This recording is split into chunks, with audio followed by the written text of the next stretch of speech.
तो देखिए last class में हम लोगों ने टॉपिक शुरू किया था सरफेस टेंशन। सरफेस टेंशन और सरफेस एनर्जी, ये दो चीजें हम लोगों ने डिस्कस की है। तो सबसे पहले देखते हैं कि सरफेस टेंशन क्या चीज है। सबसे पहली चीज सरफेस टेंशन। ये टेंशन आ क्यों रहा है, क्यों ये टेंशन आ रहा है, ये टेंशन क्यों आ रहा है। एक्चुअली होता क्या है, इसकी मॉलिक्यूलर थ्योरी है कि अगर यहां तक के मान लीजिए कोई लिक्विड फील्ड है, हम लोग वाटर का एग्जांपल ले रहे हैं कि वाटर ही फील्ड है यहां तक के, तो हर जगह वाटर के मॉलिक्यूल्स होंगे।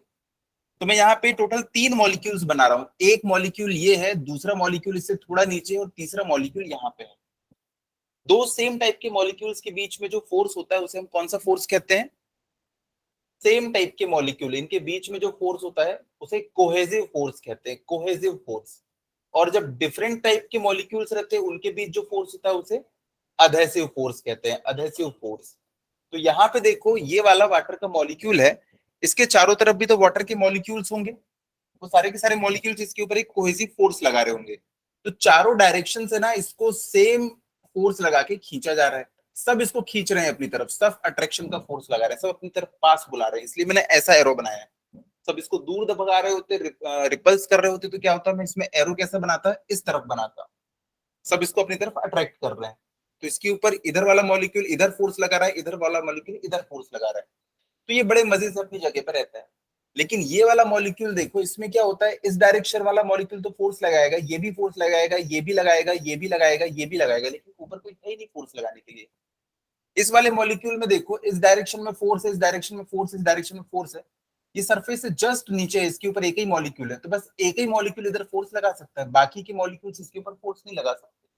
तो इसके ऊपर नीचे की तरफ ज्यादा फोर्स है, ऊपर की तरफ कम फोर्स है। तो ये 3 मॉलिक्यूल्स की हमने यहाँ पे स्टोरी देखी। तो ये वाला जो मॉलिक्यूल है, ये सिर्फ इस डायरेक्शन में फोर्स फील कर रहा है और नीचे की डायरेक्शन में फोर्स फील कर रहा है।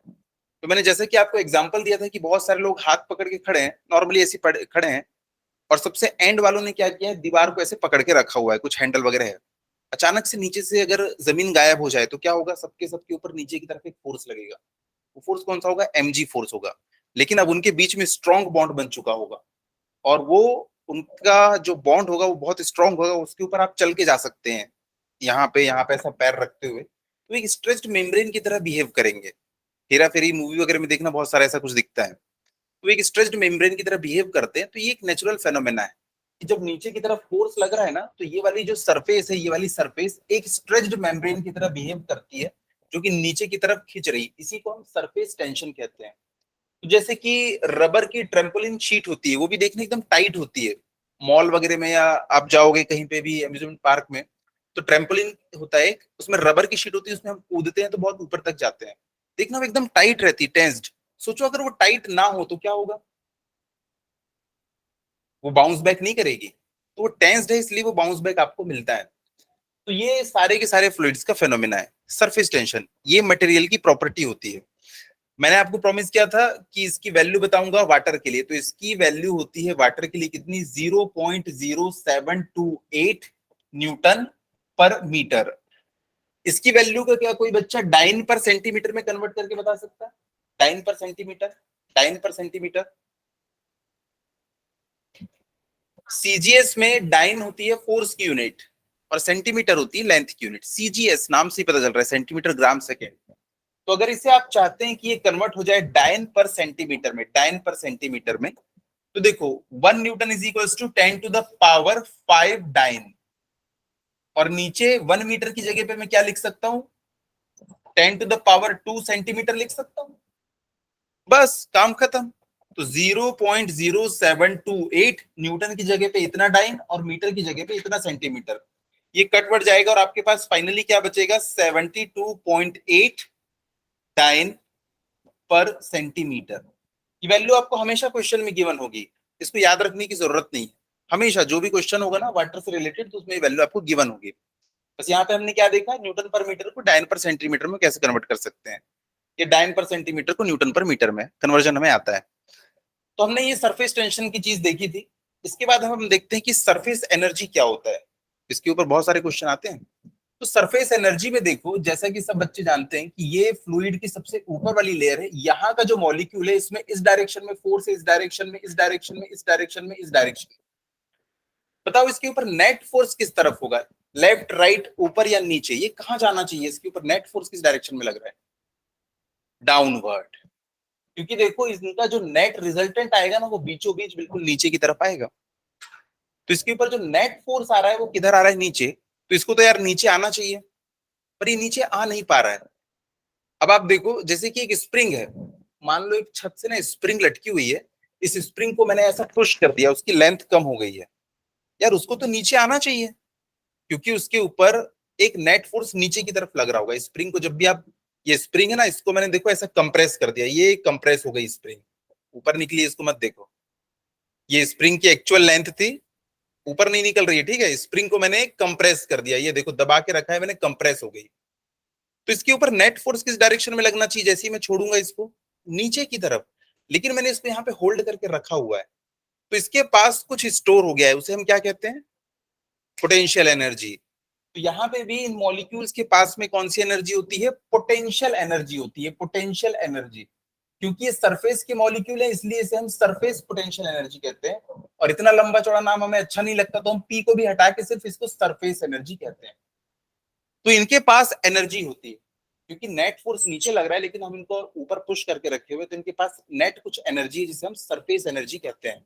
तो एक क्वेश्चन पूछा जाएगा आपसे कि बताओ कहाँ के मॉलिक्यूल्स के पास सबसे ज्यादा एनर्जी होती है, बॉटम मोस्ट पॉइंट, या सरफेस वाला पॉइंट, या बीच का कोई पॉइंट, कहाँ पे सबसे ज्यादा एनर्जी होगी, टॉप मोस्ट पॉइंट। जो मॉलिक्यूल सरफेस पे होता है उसके पास सबसे ज्यादा एनर्जी होती है। इवन जो बॉइलिंग स्टार्ट होती है ना वो भी यहीं से होती है। तो देखो यहाँ पे बॉइलिंग स्टार्ट होती है, मैं ऊपर वाले मॉलिक्यूल्स आपको दिखा रहा हूं बस, ये एक मॉलिक्यूल, ये दूसरा मॉलिक्यूल, ये तीसरा, ये चौथा, ये पांचवा, ये लेयर बनी हुई, इसके पास में कुछ सरफेस एनर्जी है। सरफेस एनर्जी इसके पास इतनी है कि देखो ये आधा ऊपर निकला हुआ है, अगर उतनी ही एनर्जी इसको और दे देना तो पता है ये बाहर निकल जाएगा। आप भाप निकलते हुए देखते हो ना पानी से, स्टीम, उसको उतनी एनर्जी मिल जाती है। तो अगर आपने इसके पास जो सरफेस एनर्जी है पहले से, अगर इसको उतनी ही एनर्जी और दे दी तो ये आधा हिस्सा जो नीचे है ना ये भी ऊपर निकल जाएगा। तो बहुत पहले एक बार क्वेश्चन पूछा था कि किसी फ्लूइड के किसी सरफेस के मॉलिक्यूल को अगर आप चाहते हो वेपोराइज हो जाए, उसे आपको कितनी एनर्जी देनी पड़ेगी, ठीक है। तो वेपोराइजेशन की हाफ एनर्जी हमको वहां पे देने की जरूरत होती है। इसको लिख लो वहां पे, surface energy is equals to half of vaporization, vaporization energy, half of vaporization energy. तो देखो वेपोराइज होने के लिए जितनी एनर्जी चाहिए ना उसका हाफ कर दो, उतनी तो उसके पास ऑलरेडी है। सरफेस एनर्जी कितनी है उसके पास, हाफ ऑफ वेपोराइजेशन एनर्जी। तो अगर इतनी ही एनर्जी और दे दी तो उसके पास टोटल एनर्जी कितनी हो जाएगी, इक्वल टू वेपोराइजेशन एनर्जी। तो जो आपके पास पैसा, देखो मैंने लिखा है आपका पैसा is equals to half of car लेने के लिए लगने वाला पैसा। आपके पास कितना पैसा, हाफ ऑफ कार का पैसा। तो आपके पास आधा पैसा है, अगर आपको उतना ही पैसा और दे दें तो कार आ जाएगी ना। तो वैसे ही सरफेस एनर्जी क्या होती है, वेपोराइजेशन एनर्जी का हाफ होती है, क्योंकि देखो आधा मॉलिक्यूल ऊपर निकला हुआ है, उतनी एनर्जी उसको दे दोगे ना तो वो वेपोराइज हो जाएगा, ठीक है। तो ये क्वेश्चन पूछा है, तो इसका आंसर मैंने आप लोगों को बता दिया। इसको एक बार ऐसे ही पूछा था कि सरफेस एनर्जी किसके इक्वल होती है, ऑप्शंस थे इक्वल टू वेपोराइजेशन एनर्जी, या हाफ ऑफ, या डबल ऑफ, या ट्रिपल ऑफ। तो सही आंसर क्या होगा, हाफ ऑफ वेपोराइजेशन एनर्जी। तो इंपॉर्टेंट चीज हमने देखी। इसके बाद और नेक्स्ट टॉपिक हमने क्या देखा था इसमें, सरफेस एनर्जी का हमने फॉर्मूला देखा था कि सरफेस एनर्जी, एनर्जी, या इसी को हम लोगों ने आगे बोला था वर्क डन। सरफेस एनर्जी को हमने यहाँ पे नए तरीके से डिफाइन किया था। वो नया तरीका क्या था कि किसी भी सरफेस का एरिया बढ़ाने के लिए जो आपको वर्क करना पड़ता है वही क्या कहलाता है, सरफेस एनर्जी, क्योंकि वो उसकी एनर्जी के फॉर्म में स्टोर हो जाता है। जैसे कि एक बलून है, आपने क्या किया, उसको फुला दिया तो उसका सरफेस एरिया बढ़ गया, आपने कुछ ना कुछ वर्क किया, और वही वर्क उसके अंदर एनर्जी के फॉर्म में स्टोर हो जाता है। वो एनर्जी से वो बलून क्या करेगा, जैसे ही आप उसको छोड़ोगे हवा को बहुत ज्यादा काइनेटिक एनर्जी देके बाहर निकाल देगा, तो उसमें एनर्जी स्टोर हो जाती है। तो सरफेस एरिया कम ज्यादा करने पे जो एनर्जी उसमें स्टोर होती है ना उसी को हम लोग सरफेस एनर्जी बोल देते हैं। और सरफेस एनर्जी देने के लिए हमें उस पर कुछ ना कुछ वर्क डन करना पड़ता है। सोचो एक आपकी साइकिल का टायर है, उसको भी आपको इन्फ्लेट करना है, तो आपको कुछ ना कुछ वर्क करना पड़ता है पंप के थ्रू, वही वर्क डन उसकी एनर्जी के फॉर्म में स्टोर हो जाता है, सरफेस एनर्जी। तो surface energy is equal to work done, इसका फॉर्मूला हमने देखा था surface tension into change in area, surface tension into change in area. यहाँ पे फिर हमने बहुत सारे फॉर्मूले देखे थे। नंबर 1 फॉर्मूला, आपको क्या बनाना है, एक ड्रॉप बनाना है, पानी की एक ड्रॉप बनाना है ऑफ रेडियस आर। अगर रेडियस आर की एक ड्रॉप बनाओगे तो आपके पास एक नया सरफेस एरिया मिल जाएगा। अगर ड्रॉप की रेडियस स्मॉल आर है तो उसका पूरा एरिया कितना हो जाएगा, 4πr²। पहले तो कहीं कोई ड्रॉप नहीं थी, आपने एक नई ड्रॉप बना दी, तो उसका जो सरफेस एरिया होगा वही तो चेंज इन एरिया है। पहले हवा में कोई ड्रॉप नहीं है, यहाँ पे एक नई ड्रॉप बना दी आपने, तो आपने नया 4πr² एरिया बना दिया, चेंज इन एरिया ये है हमारा। तो वर्क डन कितना करना पड़ेगा आपको ये बनाने के लिए, सरफेस टेंशन इंटू 4πr²। उसके बाद दूसरा हम लोगों ने देखा था, अगर आपको एक बबल बनाना है, बबल, अगर आपको बबल बनाना है ऑफ रेडियस आर, अगर रेडियस आर का आपको बबल बनाना है तो इसके लिए वर्क डन कितना होता है, उसका जस्ट डबल 8πr²t, क्योंकि बबल के पास दो सरफेसेस होती है, जहां भी दो अलग अलग मीडियम मिलते हैं वो एक सरफेस होती है। यहाँ पे देखो पानी की जो ड्रॉप थी उसमें पूरा अंदर पानी भरा हुआ था, यहाँ एयर, यहाँ पे वाटर, एयर से सीधा वाटर में चले गए, अंदर पूरा वाटर है तो एक ही सरफेस है। लेकिन यहाँ पे देखो एयर है, ये पानी है, क्योंकि ये जो बबल बना है ये वाटर से बनता है, अंदर में फिर से एयर है, तो यहाँ पे एक सरफेस और अंदर में एक सरफेस, तो दो दो सरफेस है, इसलिए क्या हो जाएगा, उसका जस्ट डबल हो जाएगा। ये हम लोगों ने देख लिया था। इसके बाद हमने क्या देखा था, एक इसका एप्लीकेशन देखा था कि अगर आपने एक बहुत बड़ी बबल है या ड्रॉप है, इसका रेडियस आर था, इससे आपने छोटे छोटे एन नंबर ऑफ बबल्स बना दिए, यहाँ 9 दिख रहे हैं लेकिन हमने नंबर ऑफ कितने बनाए हैं, एन। तो बताओ इसके लिए आपको कितना वर्क डन करना पड़ेगा, कितना वर्क डन करना पड़ेगा। तो वर्क डन का तो एक ही फॉर्मूला है यार, T into change in area, change in area. पहले देखो इसका एरिया कितना था, 4πr²। अभी इन सबका टोटल एरिया कितना है, number of drops into 4πr²। तो चेंज इन एरिया कितना हो जाएगा, this minus this multiplied by surface tension, आ जाएगा कि कितना वर्क डन करना पड़ेगा। दिक्कत कहाँ आती है, दिक्कत यहां आती है कि कितनी ड्रॉप्स बनेंगी या उनकी रेडियस कितनी होगी। आपको बोल देगा एक बड़ा सा ड्रॉप है, उससे मैंने 1000 ड्रॉप्स बना दी, भाई ड्रॉप्स बना तो दी, लेकिन यहाँ पे देखो कुछ एन वगैरह तो आ नहीं रहा है जिसके हेल्प से हम लोग वर्क डन निकाल सकें, स्मॉल आर की हमकी जरूरत पड़ेगी। तो हम लोग यहाँ पे एक छोटा सा ट्रिक लगाते हैं कि भले आपने इसे 1000 ड्रॉप्स बना दी हैं, जितनी भी, वॉल्यूम आप चेंज नहीं कर सकते। इसका वॉल्यूम कितना होगा, 4/3πr³। उनका टोटल वॉल्यूम कितना है, n इंटू 4/3πr³, छोटे आर का क्यूब। 4/3 पाई कट गया और यहां से आपको मिल जाता है n is equals to r/r⁻3। या इसी को आप लोग क्या लिख सकते हो, इसी को आप लोग लिख सकते हो r is equals to r n⁻⁻⁰। ऐसा मैंने कैसे लिखा, 3 को इस साइड भेज देंगे तो यहाँ पे क्यूब रूट हो जाएगा, n⁻⁻⁰।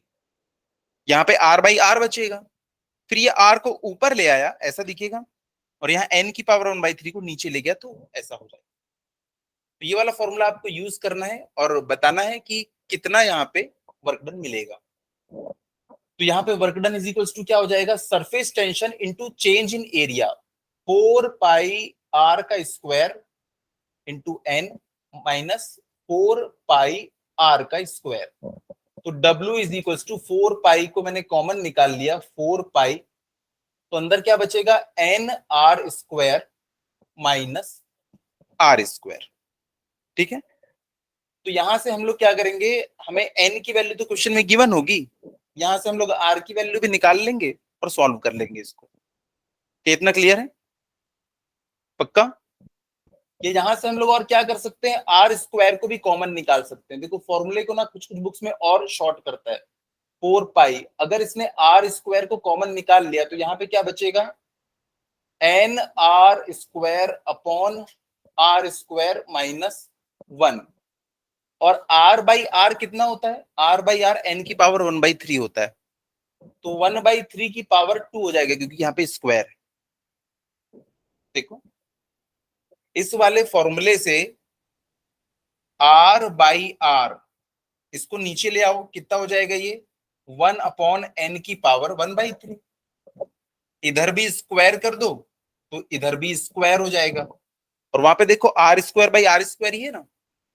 तो बुक्स में ऐसा देता है, हमको उतना करने की जरूरत नहीं, हम लोग निकाल लेंगे। तो यहाँ पे क्या करेगा इसको, T4πr² तो बाहर पहले से था, यहाँ पे एक n पहले से था, और नीचे n की पावर में क्या हो जाएगा 2/3। इसको सॉल्व कर सकते हैं हम लोग। कैसे सॉल्व हो जाएगा, ये ऊपर जाएगा तो 1 - 2/3 हो जाएगा। मतलब क्या हो जाएगा, ये 1 - 2/3, 3 - 2/3, n की पावर में 1/3 -1। ठीक है, पर इतना हमें करने की जरूरत नहीं है, हम लोग यहीं पे आके रुक जाएंगे यहाँ पे। तो अगर बुक में ऐसा कुछ दिया हुआ है तो हमें कंफ्यूज नहीं होना है। तो हम लोग यहाँ पे आके रुक गए, और इसके बाद एक क्वेश्चन बनाते हैं, चलो इसके ऊपर। चलिए क्वेश्चन लिखिएगा।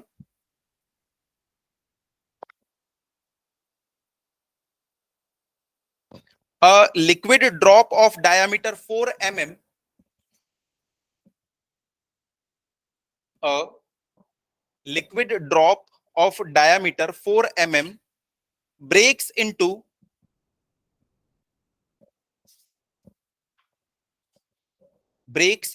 1000 droplets of equal size,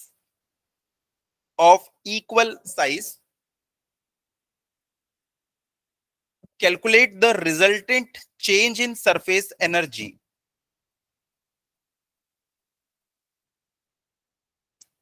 Calculate the resultant change in surface energy,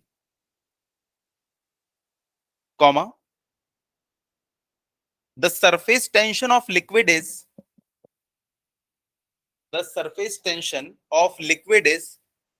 0.07 Newton पर मीटर।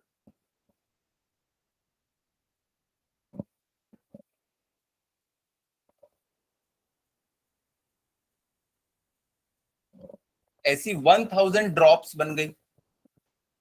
तो बताओ इसमें चेंज इन सरफेस एनर्जी कितना है। चेंज इन सरफेस एनर्जी क्या है, वर्क डन है। चेंज इन सरफेस एनर्जी का फॉर्मूला देखा था ना हमने, T into change in area. निकालो फटाफट।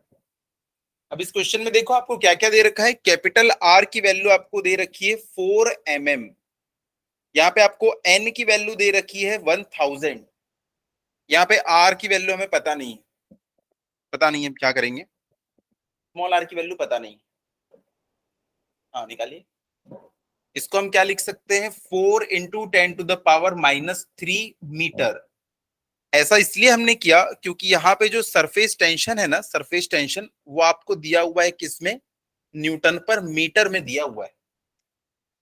तो एक चीज mm में, एक चीज मीटर में आप नहीं रख सकते, दोनों चीज आपको सेम यूनिट्स में चाहिए। तो यहाँ पे देखो पिछली शीट में हम लोगों ने निकाला था R = R divided by n की पावर में 1/3।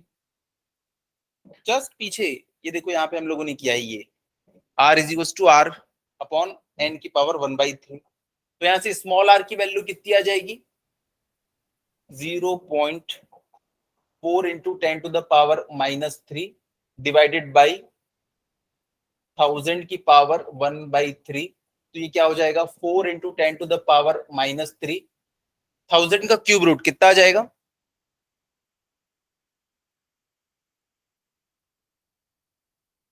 1000 का क्यूब रूट 10। अरे इसको क्या लिख सकते हो, 10 की पावर 3 लिख सकते हो, और बाहर क्या लिखा हुआ है 1/3, क्या आ जाएगा 10। तो आप इसको लिख सकते हो 4 × 10⁻⁻4 मीटर, 4 × 10⁻⁻4 मीटर। क्वेश्चन में क्या दिया हुआ है, 4 mm दिया हुआ है ना, तो 4 mm है, तो हमने उसको क्या किया 10⁻³ मीटर लिख दिया। यहाँ पे देखो 0.4 करने से अच्छा है इसको 10⁻⁴ कर दिया है, एक ही बात है। 0.4 × 10⁻³ लिखो, चाहे 4 × 10⁻⁴ मीटर लिखो। तो ये आ गया हम लोग का स्मॉल r। अब इन वैल्यूज को हम लोग इसमें पुट कर देंगे। देखो वाटर का जो भी फ्लूइड है उसका सरफेस टेंशन दिया है आपको 0.074 पाई, n की वैल्यू हमको पता है, r की वैल्यू हमको पता है, r की वैल्यू हमको पता है। तो पुट कर देंगे और हमारा आंसर आ जाएगा।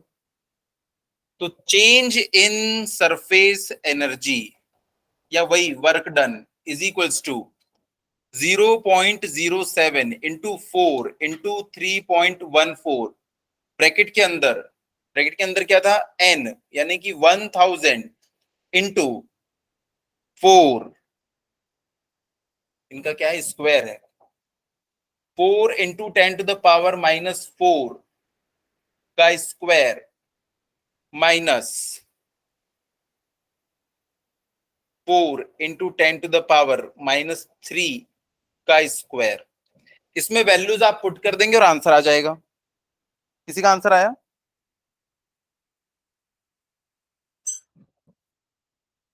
एनीवन?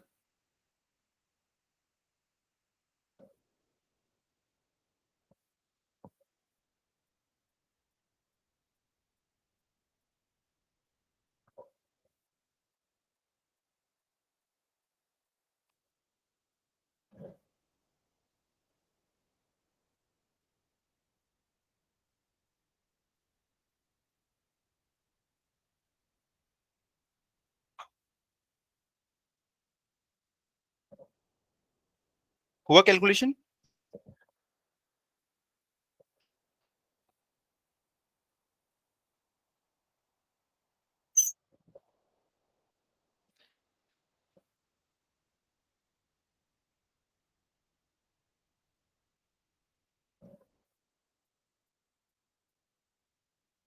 आ गया आंसर? मैं नेक्स्ट पेज में कर रहा हूं इसको।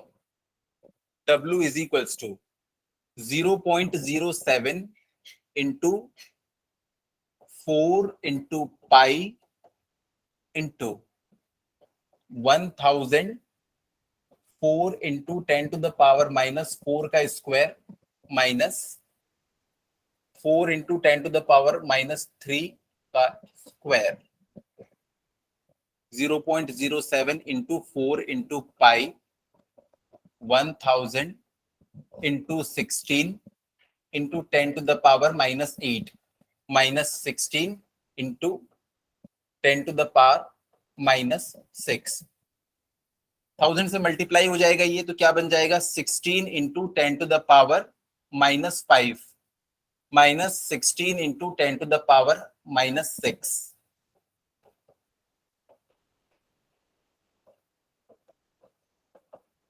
0.07 इंटू 4 इंटू पाई इंटू 16 भी बाहर आ जाएगा, और यहाँ पे इंटू 10⁻⁻5 बाहर, तो ये 1 माइनस 0.1। देखो ये पूरा बाहर निकल जाएगा, तो ये क्या बचेगा, 10⁻⁻1 बचेगा। 10⁻⁻1 को हम क्या लिख सकते हैं, 1/10 या 0.1, तो ये 0.9 बन गया। बस इसको सॉल्व कर लेंगे। 0.07 into 4 pi into 16 into 10⁻⁻5 into 0.9। इसका आंसर आएगा आपका, किसने निकाला,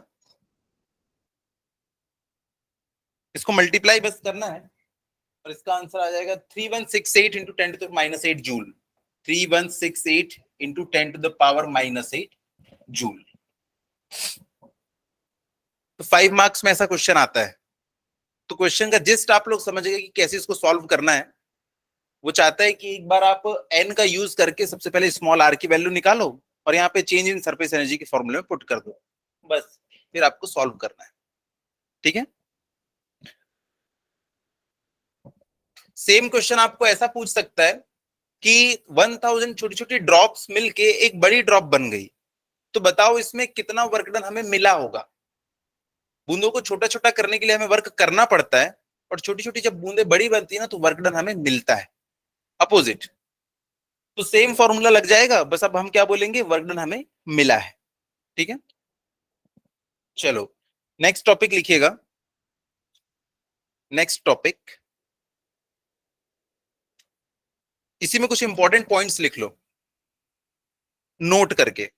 नोट नंबर 1, नोट नंबर 1, इसके ऊपर से क्वेश्चंस फंसते हैं। Note number 1, for liquid surface, for liquid surface,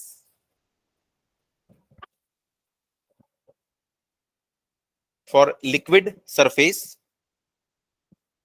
comma, only one free surface, only one free surface, but for liquid film, but for liquid film there are two free surfaces, there are two free surfaces.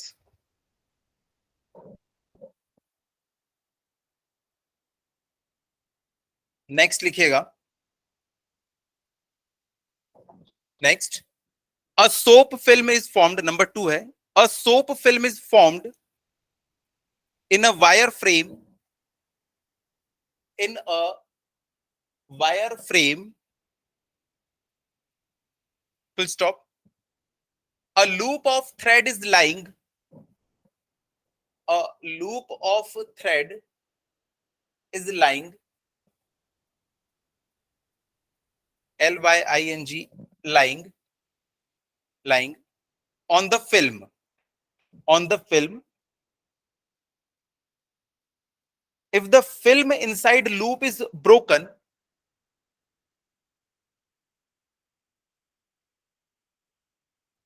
if the film inside the loop is broken, is broken, comma, the tension in thread will be, the tension in thread will be, will be, ऐसे लिखना 2TR, अभी बता रहा हूं मैं कौन सी चीज क्या है। अभी देखो वो जो गार्डन के बाहर मिलता है सोप सॉल्यूशन जिससे आप लोग बबल निकालते हो, उसको मैंने क्या किया, इसमें पोर किया है। उसके बाद मैंने एक वायर लिया, वायर को मैंने क्या किया, उसका एक ऐसा स्क्वायर टाइप का कुछ फॉर्म कर दिया है। जैसे ही इसमें मैं डुबाऊंगा और बाहर निकालूंगा, आप लोग जानते हैं इसमें पूरी एक फिल्म बन जाएगी। उसी फिल्म को मैं आप लोगों को दिखा रहा हूं यहाँ पे, देखो उसके ऊपर ना पूरी एक ऐसी फिल्म बन गई, ये पूरी फिल्म बन गई है इसके ऊपर, ये पूरी फिल्म बन गई, पूरी एक फिल्म। मैंने क्या किया, एक धागा लिया, उसका एक मैंने लूप बनाया, मतलब उसमें एक गांठ बांध लिया। अब उसको हाथ से ऐसा कुछ भी मैश करके, क्रश करके इसके ऊपर ऐसा फेंक दिया, तो वो उसके ऊपर कुछ इस तरीके से हमको दिखाई दे रहा है, ये कुछ इस तरीके से ऐसा दिखाई दे रहा है, एक लूप है। इसके अंदर भी फिल्म है और इसके बाहर भी फिल्म है। इसके बाद मैंने क्या किया, कोई एक पिन वगैरह से इसको अंदर में ऐसा पोक कर दिया। जैसे ही मैं वो करूंगा तो पता है क्या होगा, अंदर की फिल्म तो ब्रोक हो जाएगी, ब्रेक हो जाएगी। अब बाहर की जो फिल्म है तो वो वाटर, और वाटर में क्या होता है, सरफेस टेंशन, और सरफेस टेंशन क्या करता है, एरिया को मिनिमम करने की कोशिश करता है। तो चारों तरफ से इसके ऊपर पता है इस डायरेक्शन में फोर्स लगना चालू हो जाएगा, चारों तरफ से। एज अ रिजल्ट क्या होगा, ये पूरा एक सर्कुलर लूप बन जाएगा। और जब ये एक सर्कुलर लूप बन जाएगा तो आपसे पूछेगा कि उसके ऊपर कितना सरफेस टेंशन लग रहा है। उसकी कोई डेरिवेशन नहीं करना है हमको, सिर्फ उसका वैल्यू याद रखना है, कितना होगा वो 2TR, जहां पे स्मॉल r क्या है, ये जो सर्कुलर लूप बन जाएगा ना उसकी रेडियस है, T क्या है, सरफेस टेंशन। तो यहाँ पे मैं उसी का आप लोगों को वीडियो दिखा देता हूं कि वो कैसे होता है।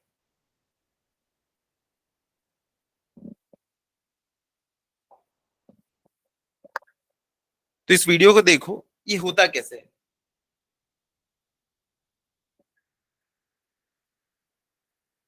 तो देखो ये उनके पास एक छल्ला है, उन्होंने सोप सॉल्यूशन में डुबा, ये देखो सबको फिल्म दिखाई दे रही है।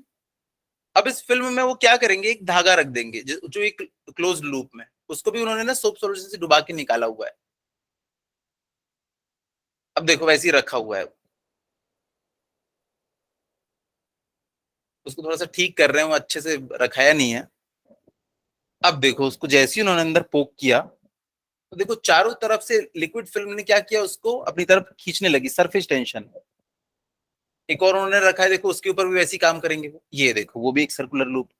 तो उसके ऊपर कुछ तो टेंशन लग रहा है, उसको कुछ खींच रहा है चारों तरफ से, इसीलिए वो ऐसा सर्कुलर लूप बना है। तो उसके ऊपर कितना फोर्स लग रहा है, वो कितना होता है 2TR, ठीक है। चलिए नेक्स्ट इसमें लिखिएगा। तो आप लोगों ने ये लिख लिया, इसके बाद ना समझ गए ना, डायग्राम बनाने की जरूरत तो नहीं है, रफ डायग्राम इसको बना लो, एक ऐसा सर्कुलर लूप,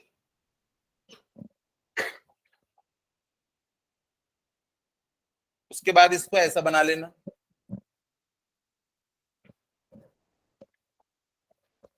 एक सर्कल, कि इसके ऊपर चारों डायरेक्शन में ऐसा फोर्स लग रहा था, इसी फोर्स को हमको निकालना है। ये फोर्स कितना हो जाएगा, 2Tr।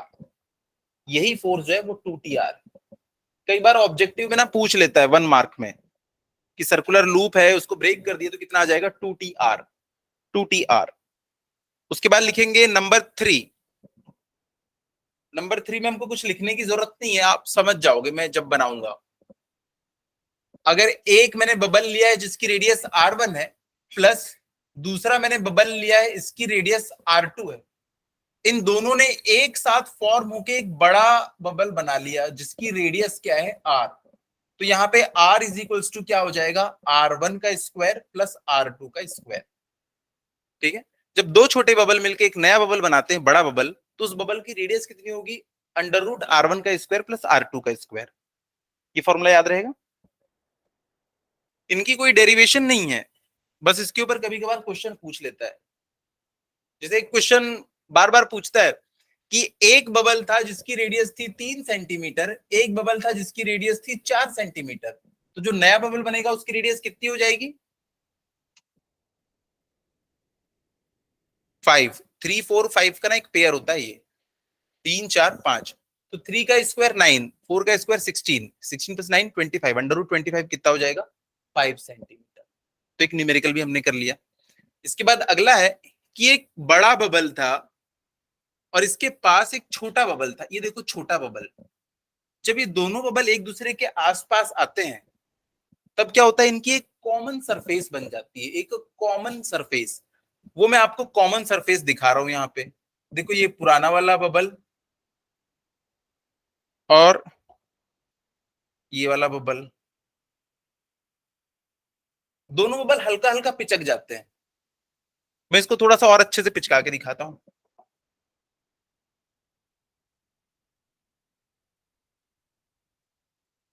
ये इसका सेंटर, ये इसका सेंटर। तो अब देखो छोटा बबल भी थोड़ा सा पिचक गया है, बड़ा बबल भी थोड़ा सा पिचक गया है।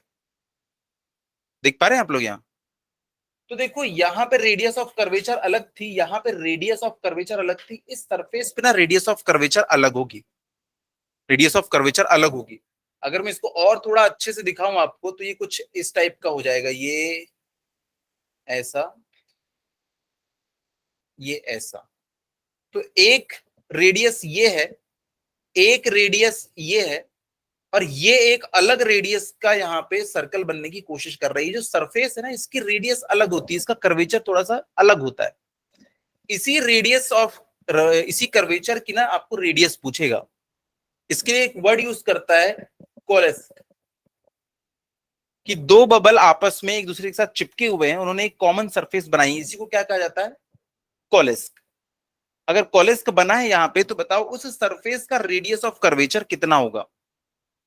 अभी देखो शुरुआत में इस कॉमन पॉइंट पे, इस पॉइंट पे यहां पे देखो रेडियस कितनी थी, R1।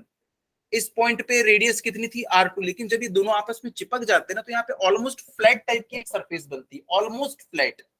तो अगर आप उससे एक नया सर्कल बनाना चाहोगे तो बहुत बड़ा सा ऐसा सर्कल बन जाता है, उसकी आपको रेडियस पूछ रहा है। ठीक है। तो उसका फॉर्मूला होता है, ये डायग्राम बनाने से अच्छा है लिख लो, number 4 point. when two bubble of radius R1 and R2, when two bubbles of radius R1 and R2, R1 and R2 coalesce, ये लिखा हुआ है COLESCE, comma the radius of curvature of common surface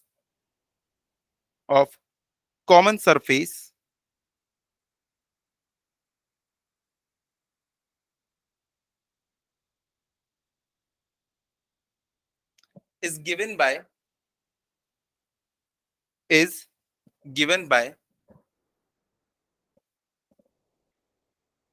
R is equals to R1 R2 upon R1 minus R2।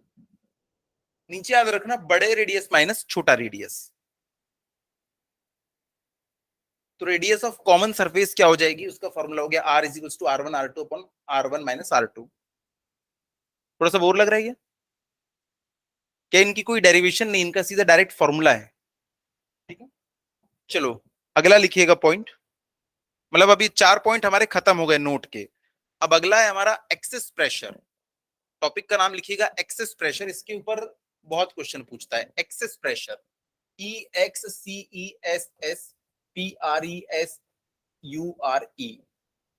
तो excess pressure में देखो क्या होता है। मान लो ये एक लिक्विड की ड्रॉप है, ड्रॉप, इसके अंदर पूरा पानी भरा हुआ है, बाहर की जो सरफेस है वो भी पानी की बनी हुई है। जब भी कोई फ्लूइड होता है उसके पास क्या होता है, एक सरफेस टेंशन। सरफेस टेंशन का काम क्या है, हमेशा सरफेस को मिनिमाइज करना, सरफेस का एरिया कम से कम करना। इसलिए देखना पानी की हर ड्रॉप कैसी हो जाती है, स्फेरिकल हो जाती है, क्योंकि स्फीयर का ही वॉल्यूम जो सॉरी सरफेस एरिया जो है वो सबसे कम होता है। तो देखो जितने भी यहाँ पे सरफेस के ऊपर मॉलिक्यूल्स हैं वाटर के, मैं कुछ वाटर के मॉलिक्यूल्स बना रहा हूं, वैसे तो पूरी की पूरी सरफेस में मॉलिक्यूल्स हैं। ये सारे के सारे मॉलिक्यूल्स सरफेस पे हैं, और सरफेस वालों के पास ऊपर तो कोई मॉलिक्यूल नहीं है, बस नीचे वाले फोर्स लगा रहे हैं। तो ये सब के सब ना अंदर की तरफ आने की कोशिश कर रहे हैं।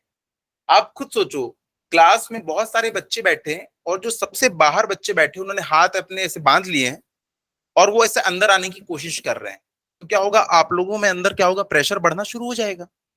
तो जितने भी बबल्स होती हैं या ड्रॉप होता है ना, उसके अंदर का जो प्रेशर होता है और बाहर एटमॉस्फेयर का जो प्रेशर होता है, ये दोनों अलग अलग होता है। आप बताओ कौन सा प्रेशर ज्यादा होगा, कौन सा कम होगा? अंदर वाला ज्यादा होगा, क्योंकि सारे के सारे सरफेस के मॉलिक्यूल सरफेस को कम से कम करने की कोशिश कर रहे हैं। उस वजह से अंदर ना प्रेशर ज्यादा होता है। तो अंदर में बाहर से जो प्रेशर ज्यादा है ना, उसी को हम एक्सेस प्रेशर कहते हैं।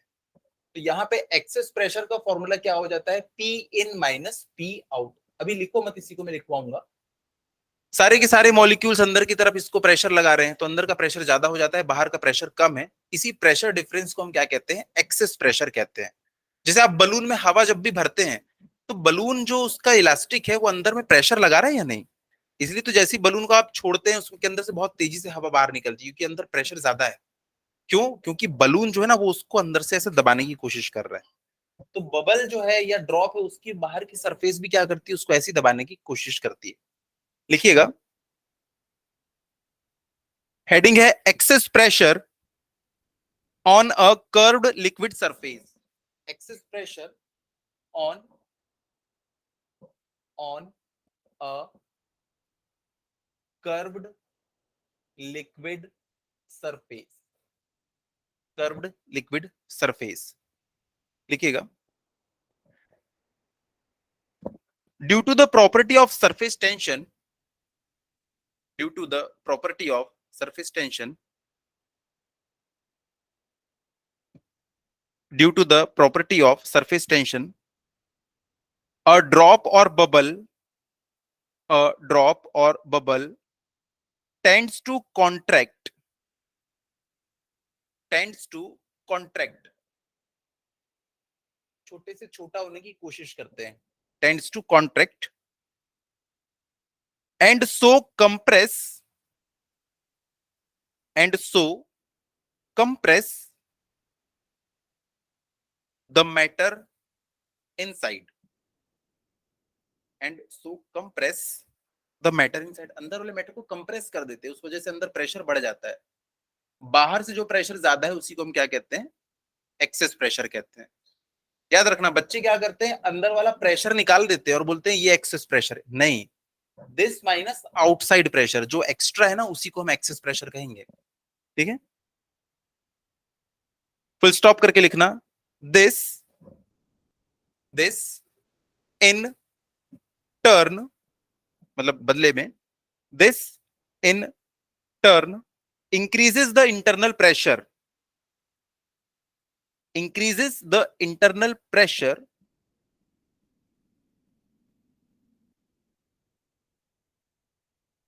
full stop,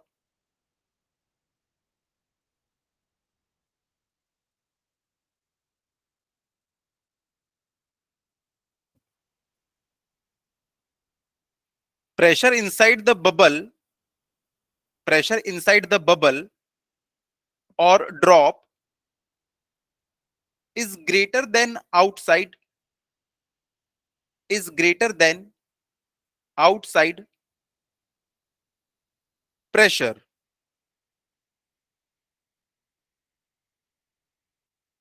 and their difference is called, and their difference is called surface tension. तो देखिए सारे मॉलिक्यूल्स इसको ना कंप्रेस करने की कोशिश कर रहे हैं, बाहर सरफेस के जितने भी मॉलिक्यूल्स होते हैं उनका एक ही काम है, सरफेस एरिया कम से कम करो, सरफेस एरिया कम से कम करो। तो उस वजह से क्या हो गया, अंदर प्रेशर बढ़ गया, उसको हम लिखेंगे पी इन, बाहर में क्या है, pressure of outside condition P out. तो excess pressure P is equal to क्या हो जाएगा, P in minus P out. Diagram को बना लो 1 मिनट में।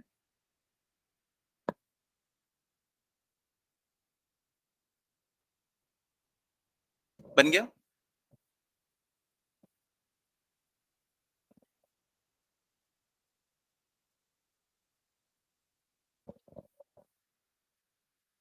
बस इसके बाद एक छोटा सा डेरिवेशन है कि जो पानी की ड्रॉप होती है, पानी की ड्रॉप, इसमें जो एक्सेस प्रेशर होता है ये होता है 2T अपॉन R। तो बताओ पानी का जो ड्रॉप है उसका है 2T अपॉन R, तो जो बबल होगा उसके लिए एक्सेस प्रेशर कितना हो जाएगा? हाँ, 2 × 2T अपॉन R। इसमें दो सरफेसेस होती है, वो दोनों, भाई एक सरफेस है तो वो इतना प्रेशर लगा रही है, जब अंदर में एक और सरफेस हो जाएगी, ड्रॉप में एक ही सरफेस होती है बाहर वाली, अंदर घुस जाओगे तो फिर पानी ही पानी है। लेकिन बबल में देखो बाहर एक सरफेस, क्योंकि इधर हवा और ये पानी, अंदर भी हवा और पानी, दो सरफेसेस इसके ऊपर प्रेशर लगा रही होती है। तो इसके लिए क्या हो जाता है 4T अपॉन R। बस यही है, इसकी डेरिवेशन करेंगे, इसके ऊपर क्वेश्चंस भी आते हैं, ठीक है, लिखिएगा। अब इसके अंदर एक छोटी सी सब हेडिंग है, number 1, excess pressure in drop, excess pressure in drop of liquid, drop of liquid. मैं इसमें आपको थोड़ी सी थ्योरी लिखाऊंगा, लेकिन बबल वाले में थ्योरी नहीं लिखाऊंगा, कॉपी पेस्ट हो जाएगा, वो ड्रॉप की जगह बबल हो जाएगा। लिखिएगा, consider a liquid drop of radius, consider a liquid drop of radius small r, of radius r, full stop. The molecules laying on the surface, the molecules laying on surface of liquid drop, of liquid drop, comma, due to surface tension, due to surface tension, will exert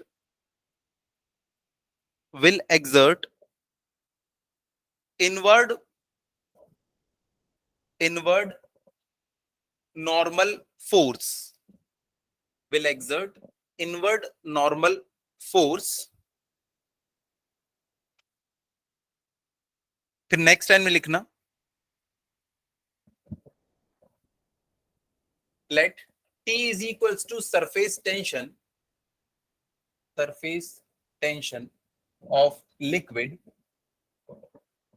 T is equals to surface tension of liquid, और P is equals to excess pressure, excess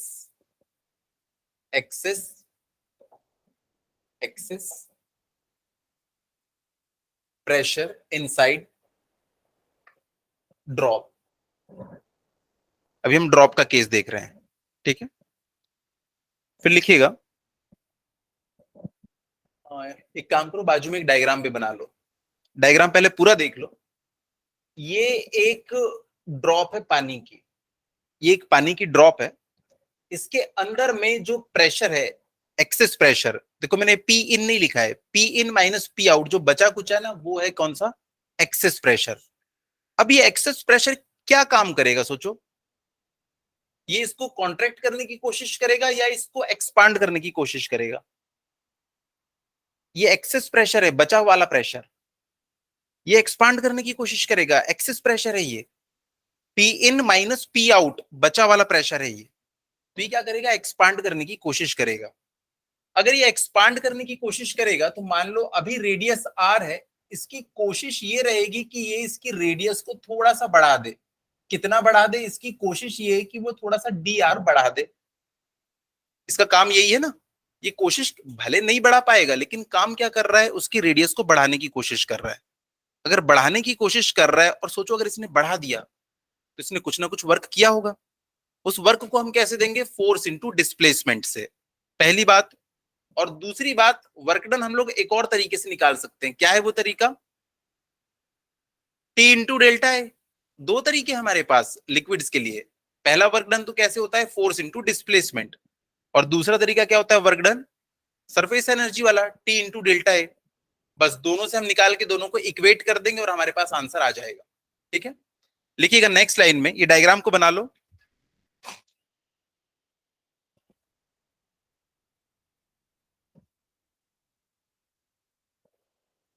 the work done the work done by excess pressure W is equals to force into displacement, force into displacement। Force क्या होता है, pressure into area, और displacement कितना होगा वहां पे, D R. जो are radius थी वो डी आर और बढ़ गई, तो डिस्प्लेसमेंट कितना हुआ, डिस्प्लेसमेंट डी आर हुआ ना। तो डिस्प्लेसमेंट हो गया डी आर। यही हुआ एक्सेस प्रेशर है जो हमको निकालना है, ए। अच्छा, एरिया कितना हो जाएगा यहाँ पे, अंदर वाला एरिया जहां पे प्रेशर लग रहा है टोटल, वो एरिया कितना होगा, 4 पाई r स्क्वायर। तो एरिया हो जाएगा 4 पाई r स्क्वायर, अंदर वाले पूरे एरिया में लग रहा है ना, स्पेरिकल बॉडी है ये, इंटू डी आर। ये हो गया हमारा इक्वेशन नंबर 1। ये हमारा हो गया इक्वेशन नंबर 1। अब दूसरा लिखेंगे हम लोग, कौन से मेथड से, T into delta A method से।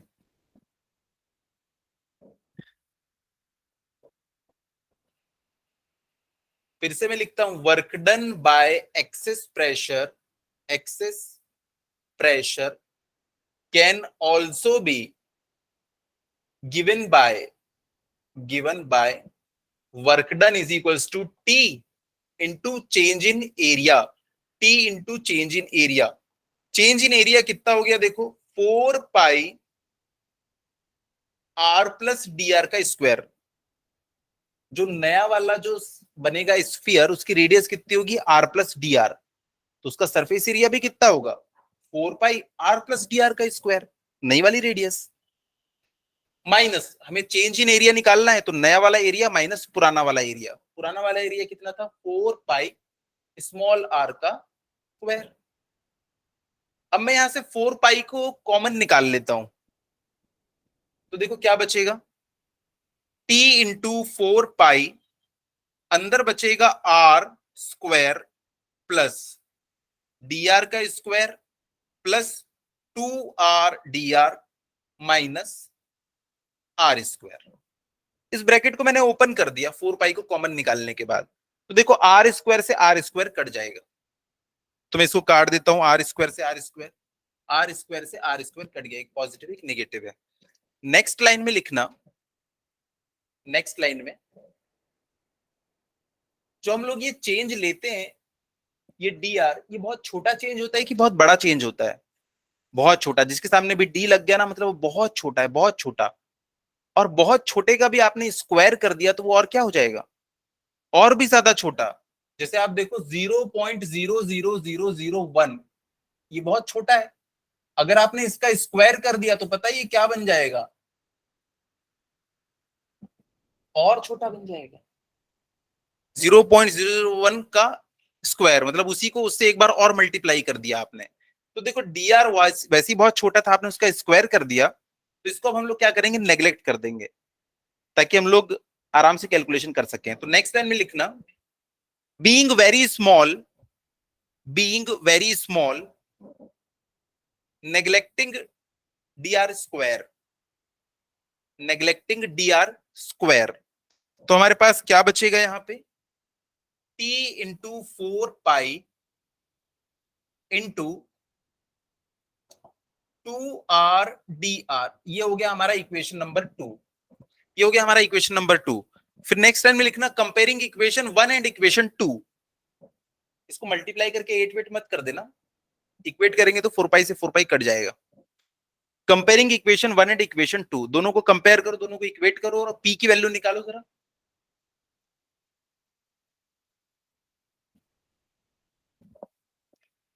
दोनों को कंपेयर करो और पी की वैल्यू निकालो।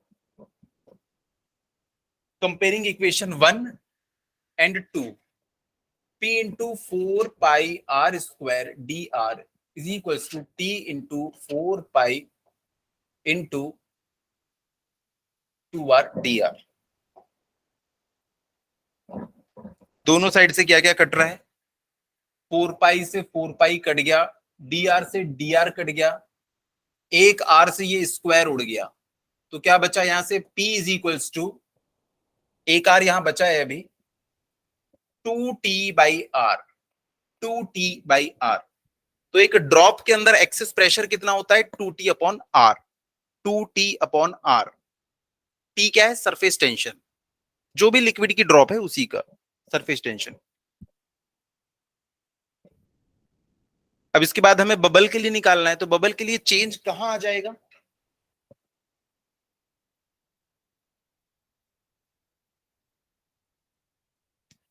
बबल के लिए हमें बस 2 से मल्टीप्लाई करना है, क्योंकि अब कितनी सरफेसेस हो गई हैं? 2 सरफेसेस हो गई हैं।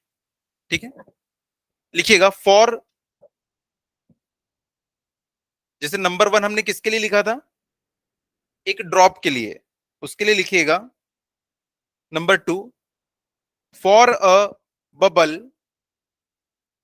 For a bubble excess pressure is given by, for a bubble excess pressure is given by, ये तो ड्रॉप हो गया, P is equals to 4t upon r।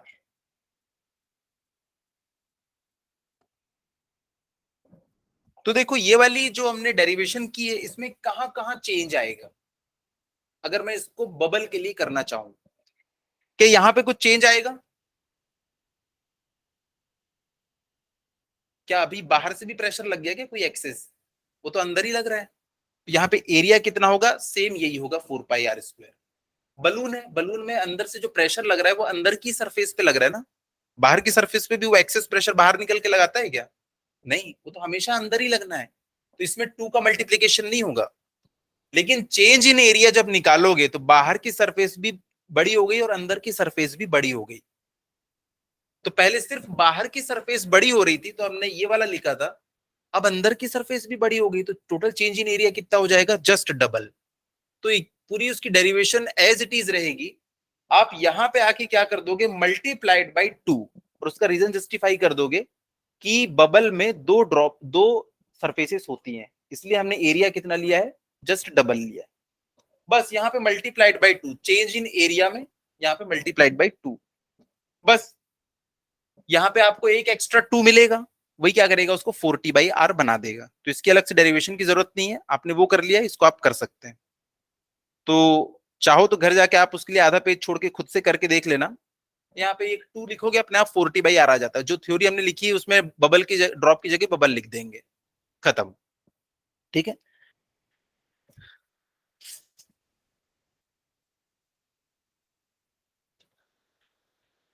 चलिए नेक्स्ट टॉपिक लिखिएगा, एंगल ऑफ कांटेक्ट। नेक्स्ट हमारा टॉपिक है angle of contact. इसके ऊपर न्यूमेरिकल हम लोग करेंगे, एंगल ऑफ कांटेक्ट। अब एंगल ऑफ कांटेक्ट क्या चीज है देखते हैं। एंगल ऑफ कांटेक्ट, मैं यहाँ पे दो ही एग्जांपल लूंगा, एक वाटर का और एक मरकरी का। ठीक है, तो यहाँ पे देखो, एक मैंने ग्लास की सरफेस ली है, ग्लास की सरफेस, इस ग्लास की सरफेस पे मैंने ये ब्लू कलर का थोड़ा सा पानी डाला, तो पानी जो होता है ना वो ऐसे करके पूरा फैल जाता है। आप लोग भी जानते हैं, ये हमारी जो बेंच है इसी के ऊपर आप थोड़ा सा पानी डालना, पानी की एक बूंद डालना, बस बहुत सारा पानी नहीं, पानी की एक ड्रॉप से हमें एक्सपेरिमेंट करेंगे। तो एक ड्रॉप हम डालेंगे ना तो पानी देखो ऐसा फैल जाता है। लेकिन आप एक मरकरी लेके आओ, एक ड्रॉपर लेके आओ, उस ड्रॉपर से मरकरी की एक बूंद यहाँ पे टपका दो, तो पता है मरकरी कैसे यहाँ पे आएगा? मरकरी कुछ इस तरीके से, यहाँ पे उसकी एक ऐसी बूंद, ऐसा लगेगा कि एक मोती रखा हुआ है। आपने देखा होगा लोटस के ऊपर पानी भी वैसे ही एक मोती की तरह दिखाई देता है। तो मैंने यहाँ पे ग्लास का एग्जाम्पल लिया, लोटस अलग कंडीशन है। आगे चल के मैं बताऊंगा आपको कि अगर आप सरफेस के ऊपर आप ग्रीस लगा देते हैं या उसके ऊपर वो कर देते हैं वाटर प्रूफिंग, तो उससे क्या होता है, सरफेस एरिया, जो उसका कॉन्टेक्ट एरिया है ना, वो बढ़ जाता है। ठीक है, सॉरी, हाँ बढ़ जाता है। तो देखो पानी की ड्रॉप ऐसे उसके ऊपर फैल जाती है, लेकिन मरकरी जो है ना वो ऐसे एक छोटी सी मोती की तरह एक बूंद बना लेता है। तो यहीं पे हमको क्या निकालना है, कॉन्टेक्ट एंगल, उसी की हमको यहाँ पे कैलकुलेशन करनी है। और अलग अलग केसेस में करनी है। पानी को फिर आप एक किस में ले लेंगे, एक ग्लास ट्यूब में ले लेंगे, मरकरी को ग्लास ट्यूब में ले लेंगे, तब ये एंगल कैसा हो जाता है। लिखिएगा इसमें, the angle enclosed between the angle enclosed between the tangent plane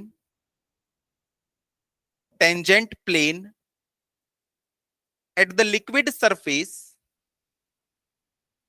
and the tangent plane, sorry, क्या लिखा है हमने, the angle enclosed between the tangent plane at the liquid surface and the tangent plane at the solid surface at, मैं पूरा repeat कर रहा हूं, the angle enclosed between the tangent plane at the liquid surface and the tangent plane at the solid surface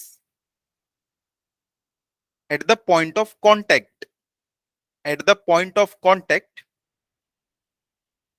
inside the liquid, inside the liquid is called, is called, is called angle of contact। तो देखो पानी या किसी भी liquid की आप एक drop ले लो, उसको किसी भी सरफेस के ऊपर आप गिरा दो, अब जहां पे भी उनका कांटेक्ट हुआ है वहां पे आपको दो टेंजेंट ड्रॉ करनी है। एक ड्रॉ करनी है लिक्विड की सरफेस के ऊपर और दूसरी ड्रॉ करनी है सॉलिड सरफेस के ऊपर। तो देखो ये एक सॉलिड सरफेस है, इसको टच करती हुई एक लाइन बनाना है, वही टेंजेंट होती है। तो इस सरफेस के ऊपर मैं टेंजेंट बनाऊंगा तो टेंजेंट तो ऐसी बन जाएगी हरी कलर की। उसके बाद दूसरी टेंजेंट किस पे बनाना है आपको, लिक्विड की सरफेस। तो देखो लिक्विड की सरफेस दिख रही है, जहां उसने कांटेक्ट किया है वहीं पे आपको टेंजेंट बनानी है। तो इसने यहां पे कांटेक्ट किया तो देखो मैंने यहां एक टेंजेंट बना दिया उसके ऊपर सरफेस को टच करती हुई।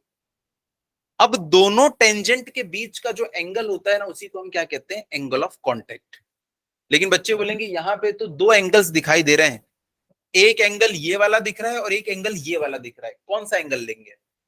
तो आपकी डेफिनेशन में लिखा हुआ है इनसाइड द लिक्विड। तो लिक्विड कहाँ है, यहाँ पे भरा हुआ है ना, तो ये वाला जो एंगल होगा ना, ये इनसाइड द लिक्विड होगा। तो यही हो जाता है एंगल ऑफ कांटेक्ट। यहां पे भी देखो मैं दो टेंजेंट ड्रॉ करने वाला हूं।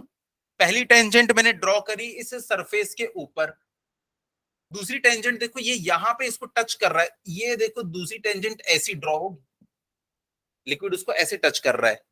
अब इनके बीच का भी मुझे एंगल बनाना है, लेकिन कहां पे बनाना है, inside the liquid.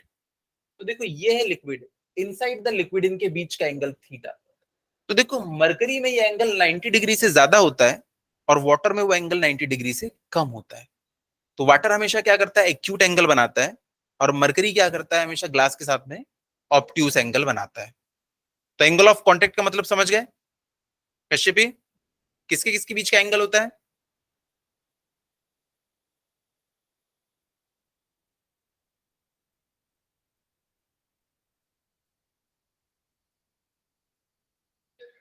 It is angle between two tangents. कौन कौन सी tangents? Drawn on the solid surface, drawn on the liquid surface at point of contact inside the liquid. तो डेफिनेशन को एक बार पढ़ लो, आपको समझ में आ जाएगा कि दो टेंजेंट के बीच का एंगल है, और दोनों टेंजेंट एक लिक्विड पे है एक सॉलिड पे है। और ये एंगल हमें कहाँ देखना है, हमेशा इनसाइड द लिक्विड देखना है। तो देखो आगे चल के हम लोग अभी पढ़ने वाले हैं, इसका रीजन वहां पे हम लोग डिस्कस करेंगे। अगर यहाँ पे पूरा पानी भरा हुआ है और इसमें अगर आप क्या करें, ग्लास की एक ट्यूब को इंसर्ट कर दें, ग्लास की एक ट्यूब को अगर आपने इंसर्ट कर दिया, तो पता है पानी की सरफेस यहाँ पे ना ऐसी नहीं होती। यहाँ पे देखो पानी की सरफेस परपेंडिकुलर दिख रही है ना ग्लास ट्यूब के, ये परपेंडिकुलर नहीं होती है, ये थोड़ी सी ऐसी बन जाती है। इसका रीजन हम लोग डिस्कस करेंगे अभी। अभी सिर्फ समझ जाओ ये कुछ ऐसा हो जाता है, कुछ ऐसी सरफेस बन जाती है। तो देखो ये वाला ना पॉइंट ऑफ कांटेक्ट है, ये वाला। इस पॉइंट ऑफ कांटेक्ट के ऊपर मैं दो टेंजेंट ड्रॉ कर रहा हूं। एक टेंजेंट मैंने ड्रॉ करी सरफेस के ऊपर सॉलिड, और दूसरी टेंजेंट मैंने किस पे ड्रॉ करी, लिक्विड के ऊपर ड्रॉ करी। अब देखो इनके बीच का एंगल, ये अंदर वाला एंगल लूं या बाहर वाला एंगल लूं, नीचे वाला एंगल या ऊपर वाला, नीचे वाला, क्योंकि यहीं पे पूरा फ्लूइड भरा हुआ है, तो ये हो जाता है एंगल ऑफ कांटेक्ट। ठीक है। उसके बाद अगर आपने एक नया वाला पॉट लिया, इसमें पूरा मरकरी भरा हुआ है, मरकरी, इसमें जब मरकरी भरा हुआ है और इसमें आपने अगर एक ग्लास ट्यूब इंसर्ट कर दी ना, तो पता है मरकरी का लेवल इतना नहीं होता और ऐसा फ्लैट सरफेस नहीं बनती है। मरकरी में क्या होता है, मरकरी में इसका रीजन हम लोग देखेंगे। मरकरी में देखो पानी में सरफेस ऊपर हो जाती है, मरकरी में सरफेस क्या हो जाती है, नीचे की तरफ आ जाती है, नीचे की तरफ, और ऐसा आपको दिखाई देता है। पानी में देखो ऐसा कटोरा और इसमें उल्टा कटोरा, देखो सरफेस एकदम फ्लैट नहीं है, ऐसी उल्टी दिखाई दे रही है। अब यहां पे भी मैं दो टेंजेंट ड्रॉ कर रहा हूं, ये वाला हमारा पॉइंट ऑफ कांटेक्ट है, इसी के ऊपर दोनों टेंजेंट आनी चाहिए। एक टेंजेंट ऐसी होनी चाहिए कि इस लिक्विड सरफेस के ऊपर टेंजेंट है, देखो उस पॉइंट पे, और दूसरी इसी पॉइंट से जाती हुई टेंजेंट है जो कि सॉलिड सरफेस के ऊपर टेंजेंट है, टच करके जा रही है। यहां पे भी अब हमको एंगल ऑफ कांटेक्ट बनाना है, तो एंगल ऑफ कांटेक्ट ऊपर होगा या नीचे होगा, नीचे, क्योंकि नीचे ही लिक्विड सरफेस, ये हो जाएगा हमारा थीटा। उस केस में देखो थीटा 90 डिग्री से कम दिख रहा है, तो वाटर और ग्लास इनके बीच का जो एंगल बनता है वो हमेशा लेस देन 90 डिग्री होता है। लेकिन मरकरी और ग्लास इनके बीच का जो एंगल बनता है ना, उसे हम क्या कहते हैं, ऑब्ट्यूज एंगल, क्योंकि 90 डिग्री से ज्यादा होता है। तो ये ऐसा पेयर है। ठीक है। इसके बाद आगे मैं वो एंगल की वैल्यू भी बताऊंगा। तो यहाँ पे एंगल ऑफ कांटेक्ट का मतलब तो समझ गए। ठीक है, लिखिएगा। नेक्स्ट ब्रैकेट में थीटा लिख लेना, उसको जो आपने अभी लिखा is called angle of contact, bracket में थीटा। फिर नेक्स्ट लाइन में लिखना it's value lies between 0 degree and 180 degree, it's value lies between 0 degree and 180 degree, 0 degree and 180 degree. और देखो आगे चल के मैं आपसे पूछूंगा कि एक लिक्विड है, उसका एंगल ऑफ कांटेक्ट जो है मान लो 75 डिग्री है, उसकी सरफेस बाकी सरफेस से ऊपर जाएगी या नीचे जाएगी, आप एंगल देख के बताएंगे। जिसके लिए भी एंगल 90 डिग्री से कम होगा वो ऊपर चढ़ेगा और ऐसा कटोरा बनाएगा। जिसके लिए भी ये वैल्यू 90 डिग्री से ज्यादा होगी वो क्या करेगा, बाकी जो, इसको ट्रफ बोलते हैं हम लोग, ट्रफ, TROUGH, जैसे ट्रे होती है ना, वैसे हमारा ट्रफ है। तो ट्रफ की जो लिक्विड की सरफेस है ना, अगर एंगल 90 डिग्री से ज्यादा है तो हमेशा ऐसा नीचे की तरफ जाएगा और ऐसा कटोरा बनाएगा। ये तो हमको समझ में ही आ रहा है यार, एंगल 0 डिग्री 90 डिग्री से कम बनेगा, मतलब उसको ऐसा बनना चाहिए। अगर ऐसा स्ट्रेट बनेगा तो एंगल कितना हो जाएगा, 90 डिग्री, और सरफेस ऊपर जाएगी या नीचे, वैसी रह जाएगी। तो एंगल अगर 90 डिग्री से कम है तो कटोरा ऐसा बनेगा और ये ऊपर की तरफ चढ़ेगा। अब देखो ना लिक्विड जो है दोनों साइड्स पे, अगर कटोरा ऐसा बन रहा है तो ऊपर चढ़ने की कोशिश कर रहा है, लेकिन अगर एंगल 90 डिग्री से ज्यादा है तो ऑब्वियसली इसको ऐसा ही बनना पड़ेगा, ऐसा कटोरा। और जब ये ऐसा बन रहा है तो देखो लिक्विड हमेशा कैसा कर रहा है, नीचे जाने की कोशिश कर रहा है, ग्लास के साथ नीचे जाने की कोशिश कर रहा है। तो नीचे जाने की कोशिश कर रहा है तो सरफेस भी कैसी बनेगी, नीचे बनेगी। इसका रीजन हम लोग देखेंगे अभी, क्यों ऊपर जा रहा है, क्यों नीचे जा रहा है। जैसे कि आपने देखा होगा बहुत ऊंचे ऊंचे पेड़ होते हैं, 50 मीटर तक की हाइट होती है, उसके टॉप में भी जो पत्ती होती है वो ग्रीन कलर की होती है, मतलब उसको पानी मिल रहा है। तो पेड़ के ट्रंक में ऐसा कौन सा पंप लगा है कि ऊपर तक के पानी जा रहा है? कोई पंप तो लगा नहीं होता ना पेड़, मैंने देखा है कोई पंप नहीं होता है। तो पानी ऊपर जा कैसे रहा है? तो यही वो एक्शन है कि इसके कारण ना पानी ऊपर की तरफ जाता है। नेक्स्ट टॉपिक हमारा यही है जिसे हम कैपिलैरिटी कहेंगे। इसी की हेल्प से पानी धीरे धीरे धीरे धीरे ऊपर की तरफ चढ़ता है। हम लोग घर में भी पानी की टंकी में पानी ऐसे ही चढ़ा सकते हैं क्या? बिल्कुल चढ़ा सकते हैं, लेकिन बहुत वेट करना पड़ेगा। नहाने के लिए एक बाल्टी भरने के लिए आपको दिन भर वेट करना पड़ेगा। तो ये दो चीजें हमने देखी, एक वाटर ग्लास और एक मर्करिएंट ग्लास। जो प्योर वाटर होता है उसके लिए थीटा की वैल्यू, थीटा फॉर H2O कितना होता होगा? लेस देन 90, एग्जैक्टली 0 डिग्री होता है। मतलब ना ये पूरा का पूरा एक हेमिस्फीयर बनता है। और जैसे ये पूरा ऐसा हेमिस्फीयर बनेगा, इसके ऊपर टेंजेंट कैसी बनेगी? ऐसी। अरे तुम खुद देखो, अगर एक स्फीयर है इसके ऊपर टेंजेंट कैसा बनेगा? यहाँ पे ऐसा बनेगा ना। अब ऊपर वाले हिस्से को उड़ा दो, ये देखो उड़ा दिया मैंने, टेंजेंट तो वैसी रह जाएगी। तो इस टेंजेंट और सॉलिड सरफेस के ऊपर जो टेंजेंट बनेगी, दोनों के बीच एंगल कितना होगा? 0 डिग्री। तो प्योर वाटर के लिए कितना होता है? ये 0 डिग्री। लेकिन मरकरी और ग्लास के लिए ये जो एंगल होता है वो होता है 135 डिग्री। ये वैल्यू आपको याद रखनी है, ठीक है? ये वैल्यू आपको याद रखनी है।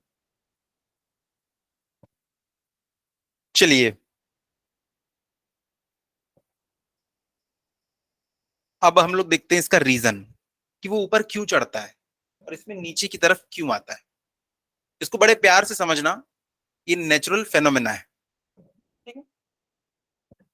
अब होता क्या है कि मान लो ये जो है हमारी ग्लास की सरफेस है, ये हमारी ग्लास की सरफेस है, ये ग्लास की सरफेस। अब यहाँ पे वाटर के मैंने बहुत सारे मॉलिक्यूल्स बनाए, ये देखो वाटर के मॉलिक्यूल्स है, ये वाटर के मॉलिक्यूल्स है। ये वाटर का मॉलिक्यूल, ये वाटर का मॉलिक्यूल है। इनके बीच में जो फोर्स होगा उसे हम क्या कहेंगे? कोहेसिव फोर्स कहेंगे। लेकिन जो ग्लास का मॉलिक्यूल है और जो वाटर का मॉलिक्यूल है, इनके बीच के जो फोर्स है उसको हम क्या कहते हैं? अधेसिव फोर्स कहते हैं। इसको मैं बोलूंगा FC, इसको मैं बोल दूंगा FA। तो आप लोग समझ जाएंगे। जरूरी नहीं कि दोनों फोर्सेस की वैल्यू सेम हो। वाटर और ग्लास के केस में पता है क्या होता है कि जो अधेसिव फोर्स होता है ना, वो कोहेसिव फोर्स से ज्यादा होता है। मतलब पानी के मॉलिक्यूल्स के बीच में जितना फोर्स नहीं है ना, उतना फोर्स ग्लास और इस वाटर मॉलिक्यूल के बीच में। तो एकदम ध्यान से देखो, ये है ग्लास की सरफेस, इसके पास ये वाला मॉलिक्यूल है, ये तो मजे के साथ है, इसके साथ कोई दिक्कत नहीं, इसको तो मिल गया जो इसको चाहिए। ये है ना, इसको एक तो ये अपनी तरफ अट्रैक्ट कर रहा है और ये अपनी तरफ अट्रैक्ट कर रहा है। फाइनली रेस कौन जीत जाता है? ग्लास। क्योंकि पानी मरता है ग्लास के साथ चिपकने के लिए। तो क्या होता है, ये उछल के यहां आ जाता है ताकि ये ग्लास के साथ में बॉन्ड बना सके। इसकी जगह लेने के लिए ये वाला मॉलिक्यूल इधर आ जाता है। उसके बाद ये वाला मॉलिक्यूल जब इधर आता है तो ये देखता है स्कोप है क्या, मैं इतना ऊपर कूद पाऊंगा, और वो कूद जाता है, वो यहां पहुंच जाता है। उसकी जगह तीसरा आता है, वो सोचता है क्या मैं इतना ऊपर पहुंच जाऊंगा, पहुंच जाऊंगा, तो वो जंप मार के ऊपर पहुंच जाता है। लेकिन एक बार एक ऐसा मॉलिक्यूल आता है जब देखता है यार बहुत हाइट हो चुकी, मैं वहां नहीं पहुंच पाऊंगा, तो वो उतनी ऊपर जंप नहीं लगा पाता। लेकिन वो थोड़ा थोड़ा खिंचा के इस तरफ पहुंचने की कोशिश करता है। तो नेट फोर्स ना उसका टुवर्ड्स द ग्लास होता है। इसलिए सारे के सारे मॉलिक्यूल्स क्या है, मैं एक साइड बना रहा हूं, सेम वैसे उस साइड भी होगा। यहां पे ऐसा चढ़ने की कोशिश करते हैं, ये चढ़ने की कोशिश करते हैं, net force towards the glass. तो सरफेस कुछ ऐसी बन जाती है।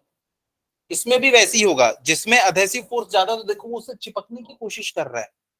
तो ये इस तरफ भी क्या होगा, सेम वैसी आपको फेनोमेना देखने के लिए मिलेगा। और जो लिक्विड की सरफेस है मैंने बताया था ऐसी बनती है, दिख रही है ऐसी।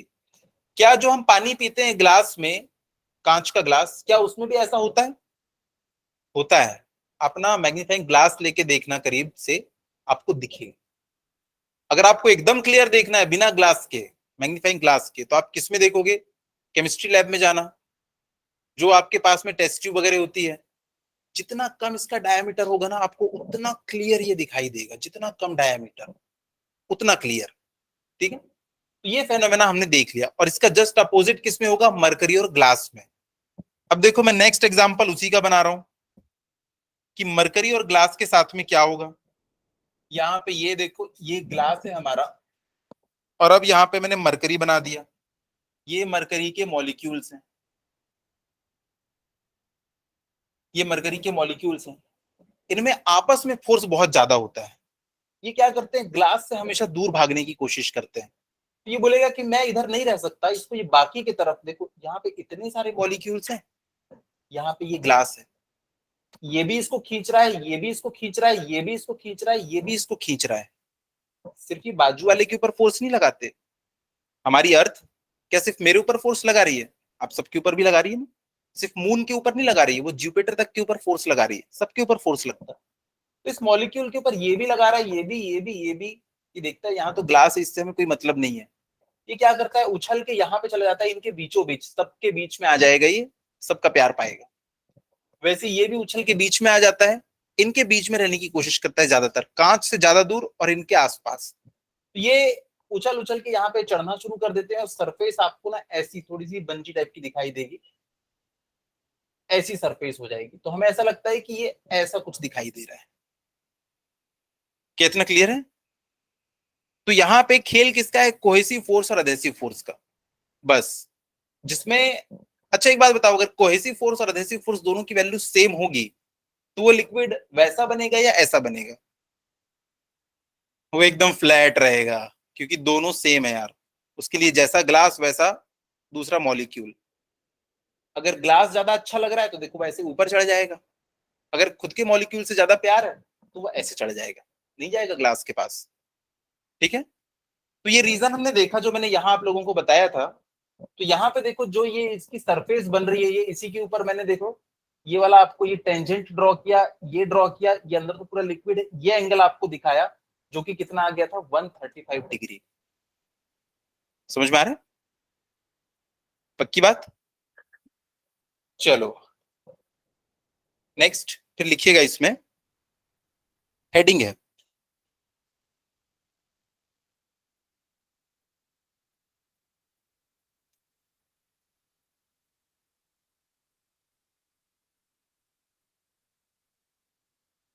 कई बार ना 1 मार्क में पूछ लेता है कि मेनिस्कस किसे कहते हैं।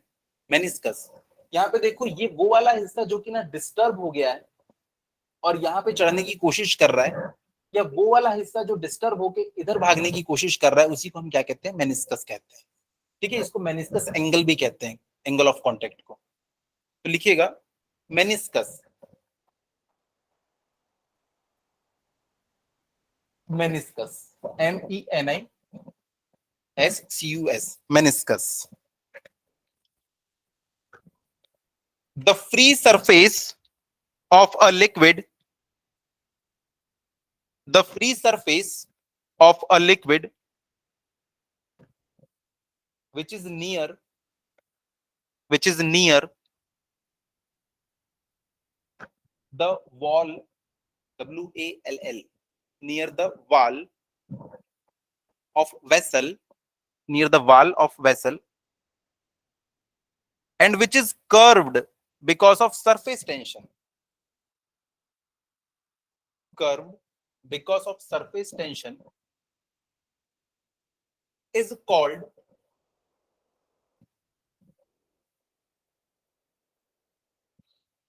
is called meniscus। तो ये सबसे ऊपर वाली वो सरफेस जो कि कर्व्ड दिख रही है, और कर्व्ड क्यों हो रही है? सरफेस टेंशन के कारण। ठीक है, चलिए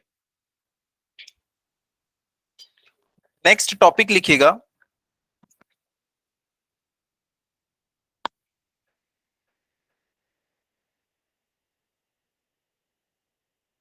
capillary tube and capillarity, capillary tube and capillarity, capillary tube and capillarity. अगर आपसे कोई पूछे कैपिलरी ट्यूब किसे कहते हैं, तो बोलना है एक ऐसी ट्यूब जिसका डायमीटर बहुत कम है और जो दोनों एंड पे ओपन है, उसी को हम क्या कहते हैं? कैपिलरी ट्यूब कहते हैं। ठीक है, दो कंडीशन है, पहला इसका डायमीटर बहुत कम होना चाहिए और दूसरी चीज ये दोनों एंड्स में ओपन होना चाहिए, उसी हम क्या कहेंगे? Capillary tube. ठीक है, लिखिएगा, a glass tube, glass tube, जरूरी नहीं कि ये ग्लास की ही हो, लेकिन हम जितने भी एक्सपेरिमेंट करते हैं सब ग्लास की ट्यूब में ही करते हैं। A glass tube with with very small radius, with very small radius and open at both the ends, and open at both the ends is known as capillary tube, is known as capillary tube। Sir हम इतना समझ गए कि capillary tube किसे कहते हैं? जिसका diameter बहुत कम है और जो दोनों एंड्स में ओपन है। लेकिन जो आपने कैपिलरिटी लिखा है उसका क्या मतलब है? इस कैपिलरी ट्यूब की ना एक खास बात होती है, जब भी इसे आप किसी फ्लूइड में डुबाएंगे तो लिक्विड या तो उसमें ऊपर चढ़ जाएगा या तो उसमें नीचे की तरफ घुस जाएगा। तो किसी भी लिक्विड का कैपिलरी ट्यूब में ऊपर जाना या नीचे जाना ही क्या कहलाता है? कैपिलरिटी कहलाता है। ठीक है, इसके पीछे का साइंस हम लोग देखेंगे अभी, क्यों ऐसा हो रहा है और लिक्विड कितना ऊपर या कितना नीचे जाएगा, उसका साइंस देखेंगे। अभी बस हमने फेनोमेना देखा है। कैपिलरी ट्यूब में लिक्विड का ऊपर जाना या नीचे जाना क्या कहलाता है? कैपिलरिटी। लिखिएगा, द पैराग्राफ चेंज करके, the property by virtue of which, the property by virtue of which a liquid rise, a liquid rise or fall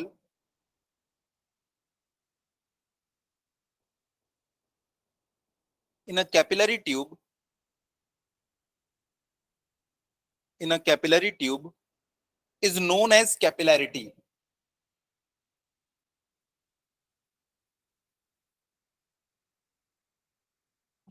is known as capillarity, full stop। The main reason of capillarity is, the main reason of capillarity is pressure difference, pressure difference on two sides of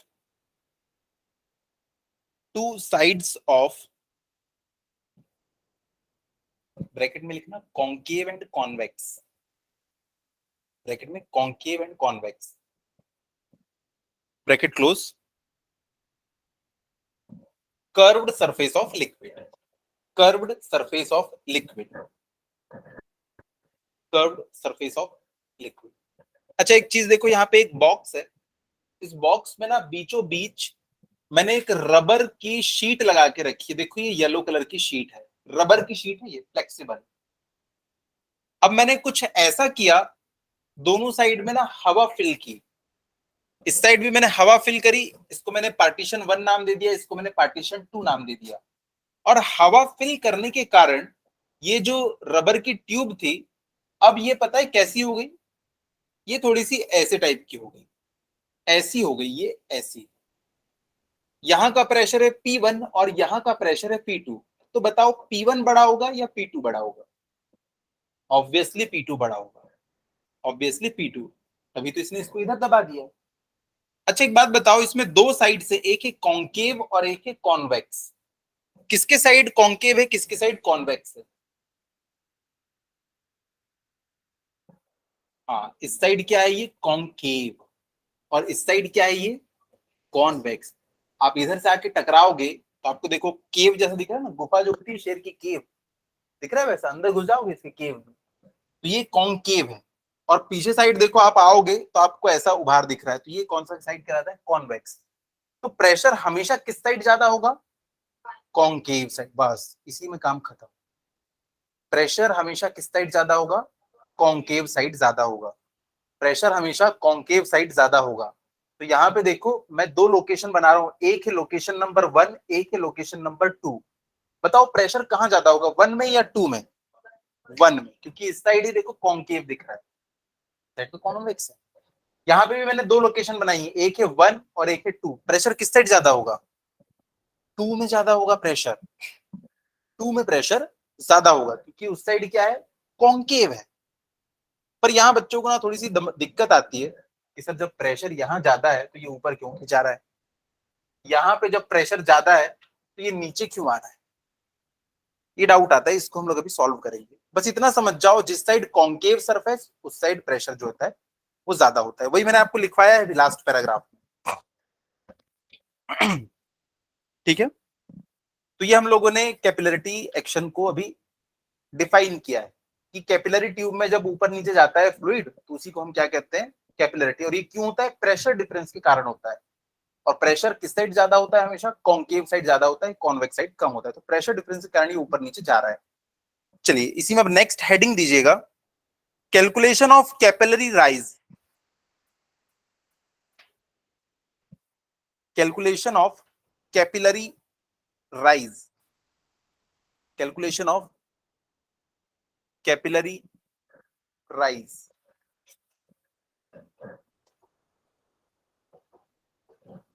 तो देखो आप लोगों ने ये experiment perform किया, ये आप लोगों ने एक्सपेरिमेंट परफॉर्म किया है। आपने क्या किया, यहाँ पे पूरा वाटर फिल्ड अप था, यहाँ पे वाटर फिल्ड अप था, इसमें आप लोगों ने कैपिलरी ट्यूब को इंसर्ट कर दिया है। कैपिलरी ट्यूब का डायमीटर बहुत कम होता है, लेकिन यहाँ पे आप लोग देख सको इसलिए मैं उसको थोड़ा सा ब्रॉड बनाऊंगा। तो जैसे ही मैंने यहाँ पे कैपिलरी ट्यूब बनाई, ये देखो ये है कैपिलरी ट्यूब, ये है वो कैपिलरी ट्यूब। इसमें आपने देखा जो पानी की जो ऊपर वाली सरफेस है, जो मेनिस्कस है, वो कुछ आपको इस तरीके का दिखाई दे रहा था। यहाँ पे देखो पूरा फ्लूइड भरा हुआ है, पूरा का पूरा लिक्विड भरा हुआ है, पानी थोड़ा सा ऊपर को चढ़ गया। इसी को तो हम लोग क्या कहेंगे, कैपिलरिटी कहेंगे। ये ट्यूब कैसी है, पिंक वाली कैपिलरी ट्यूब है।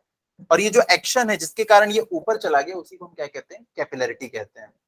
तो ये ऊपर क्यों गया, कुछ ना कुछ फोर्स इन्वॉल्व होगा तभी तो ये ऊपर गया है। चलो देखते हैं इसमें कौन सा फोर्स जो है वो इन्वॉल्व है, कौन इसको ऊपर की तरफ ले जाने की कोशिश कर रहा है। तो यहाँ पे देखो सरफेस टेंशन नाम का आपने एक फोर्स पढ़ा था, सरफेस टेंशन। उसका मैग्नीट्यूड कितना होता है सरफेस टेंशन का, एफ अपॉन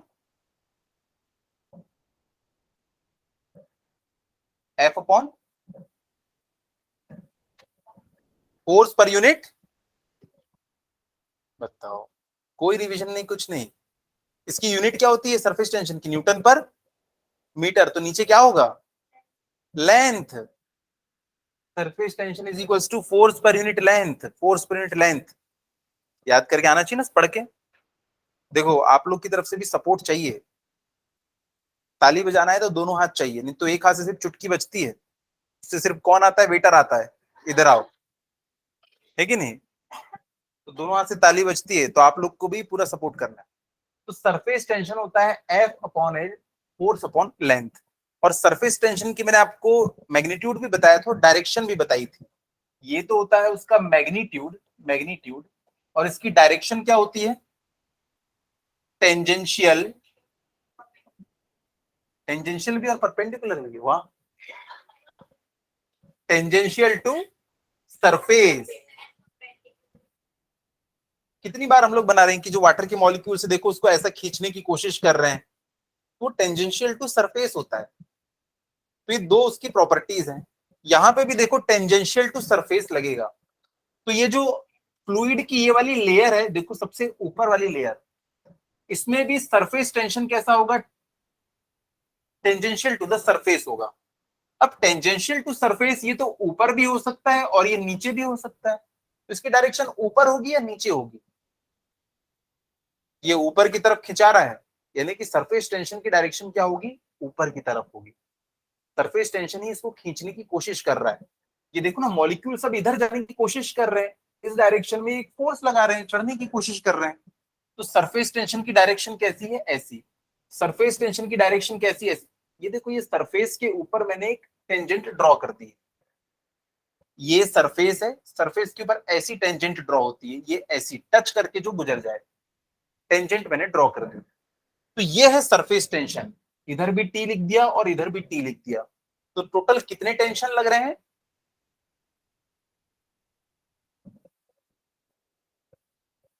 बताओ। दो नहीं, सरफेस टेंशन एक ही होता है।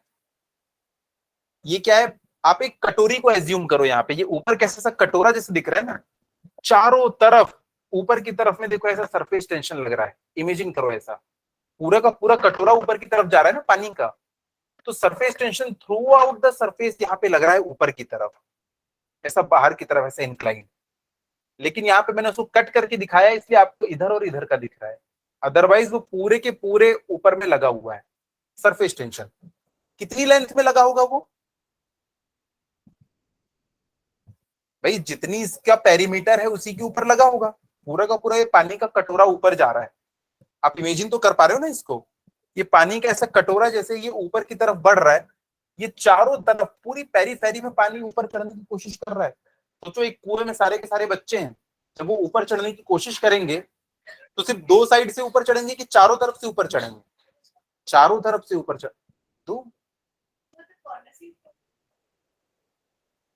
एक कुआं है उसमें पूरा सब तरफ ना चढ़ने के लिए बना हुआ है, ठीक है, तो चारों तरफ से ऊपर चढ़ेंगे ना, तो सरफेस टेंशन पूरा पेरीमीटर पे लगा हुआ है, तो लेंथ कितनी हो जाएगी 2πr, उस पे लगा हुआ है पूरा का पूरा सरफेस टेंशन।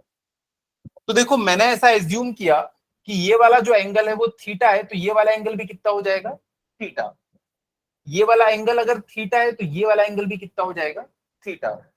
तो इस सरफेस टेंशन के मैं दो कंपोनेंट ले रहा हूं यहाँ पे, एक हो जाएगा वर्टिकल कंपोनेंट, एक हो जाएगा हॉरिजॉन्टल कंपोनेंट। ये कंपोनेंट क्या हो जाएगा टी कॉस थीटा, ये कंपोनेंट क्या हो जाएगा टी कॉस थीटा, ये कंपोनेंट क्या हो जाएगा T sine theta, T sine theta. पूरी की पूरी सरफेस पे टी साइन थीटा बाहर की तरफ लग रहा है, लेकिन उसके कारण क्या फ्लूइड जो है ग्लास को तोड़ के बाहर निकल जाएगा? नहीं, इसने कुछ काम नहीं किया। लेकिन जो कंपोनेंट पूरी पेरीमीटर में ऊपर की तरफ लग रहा है, वो पूरे के पूरे फ्लूइड को ऊपर चढ़ाने की कोशिश कर रहा है, इसी वजह से पानी जो है वो ऊपर चढ़ जाता है। समझ में आया? सरफेस टेंशन के दो कंपोनेंट, एक हॉरिजॉन्टल एक वर्टिकल। हॉरिजॉन्टल कंपोनेंट कुछ काम नहीं कर रहा है, वो सिर्फ लिक्विड फ्लूइड जो है ना वो सरफेस को ऐसे दबा रहा है। लेकिन क्या हुआ, जो वर्टिकल कंपोनेंट है वो क्या कर रहा है, इसको ऊपर ले जा रहा है। तो एक बात बताओ, ये ऊपर ही क्यों नहीं जा रहा है? जब ये कंपोनेंट उसको ऊपर ले जाने की कोशिश कर रहा है तो इसको तो ऊपर जाते जाना चाहिए। एक समय के बाद ये हाइट पे जाके रुक जाता है, ऐसा क्यों हो रहा है?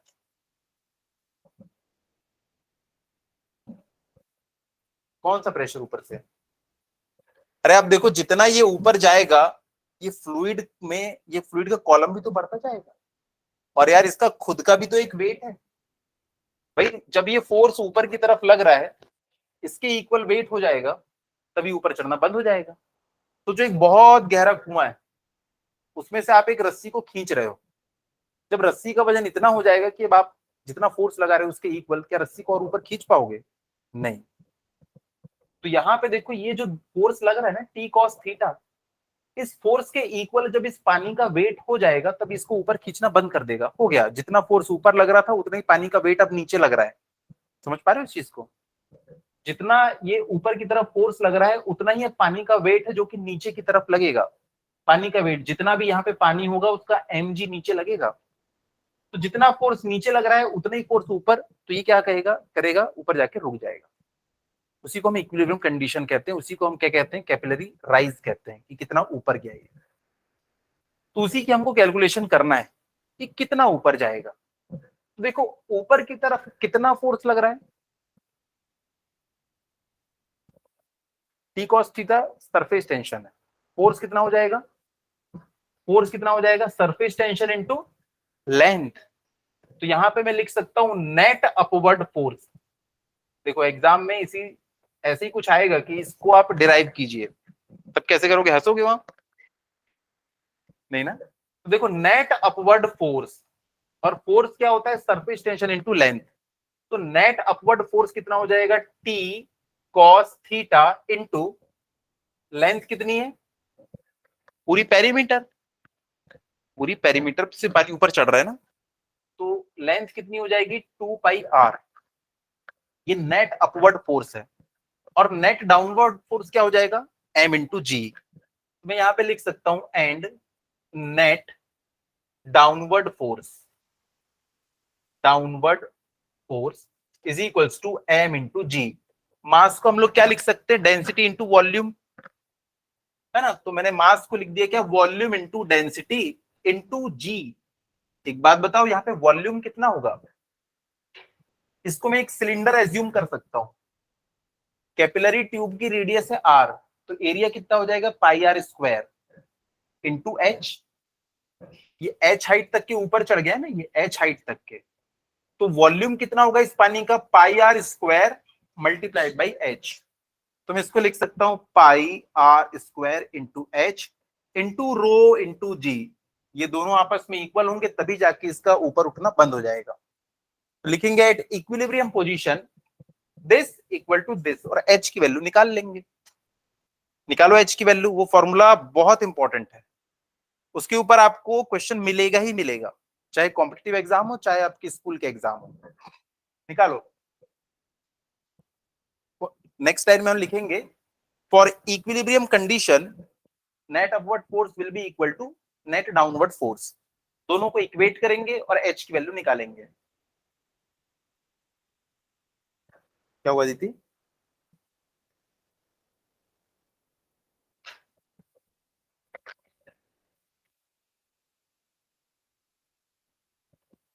पहले वो डायग्राम बना लीजिए।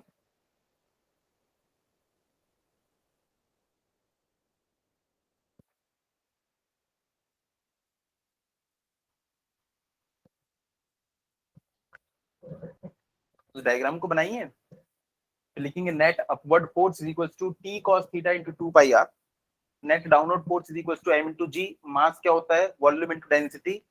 वॉल्यूम क्या होगा, सिलिंड्रिकल वॉल्यूम है जो ऊपर चढ़ा है, कैपिलरी ट्यूब है, ट्यूब ऐसी सिलिंड्रिकल होती है। Pi R square H into rho into G. यहाँ पे रो किसका होगा, डेंसिटी किसकी, लिक्विड की। भाई जिसका मास निकालना है उसकी डेंसिटी रखना पड़ेगा।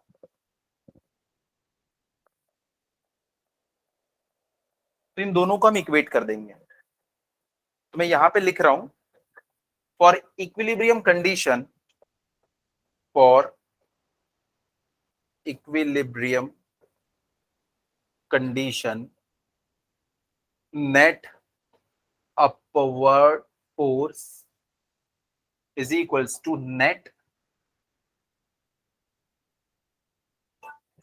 Downward force. Net upward force is equals to net downward force. मुझे एच की वैल्यू निकालना है, ठीक है। मैं इस साइड लिख दूं एच को तो कोई फर्क तो नहीं पड़ेगा, मतलब net downward force is equals to net upward force, है ना। तो pi R square H, pi R square H rho G is equals to T cos theta two pi R. देखते हैं क्या क्या कटता है। भाई इस एच को तो मत काट देना, इसी को तो हमें निकालना है। मैं कट करता हूं दोनों साइड से, पहले पाई, पाई गया, फिर एक साइड आर है और इस साइड स्क्वायर है, ये गया। तो यहां से क्या बच जाएगा, यहां से हमें मिला H is equals to two T cos theta upon rho R G. ये आर भी बचा हुआ है, यही वो फॉर्मूला है जो आपको 3-4 मार्क्स दिलाएगा एग्जाम में। Two T cos theta upon rho R G, two T cos theta upon rho R जी।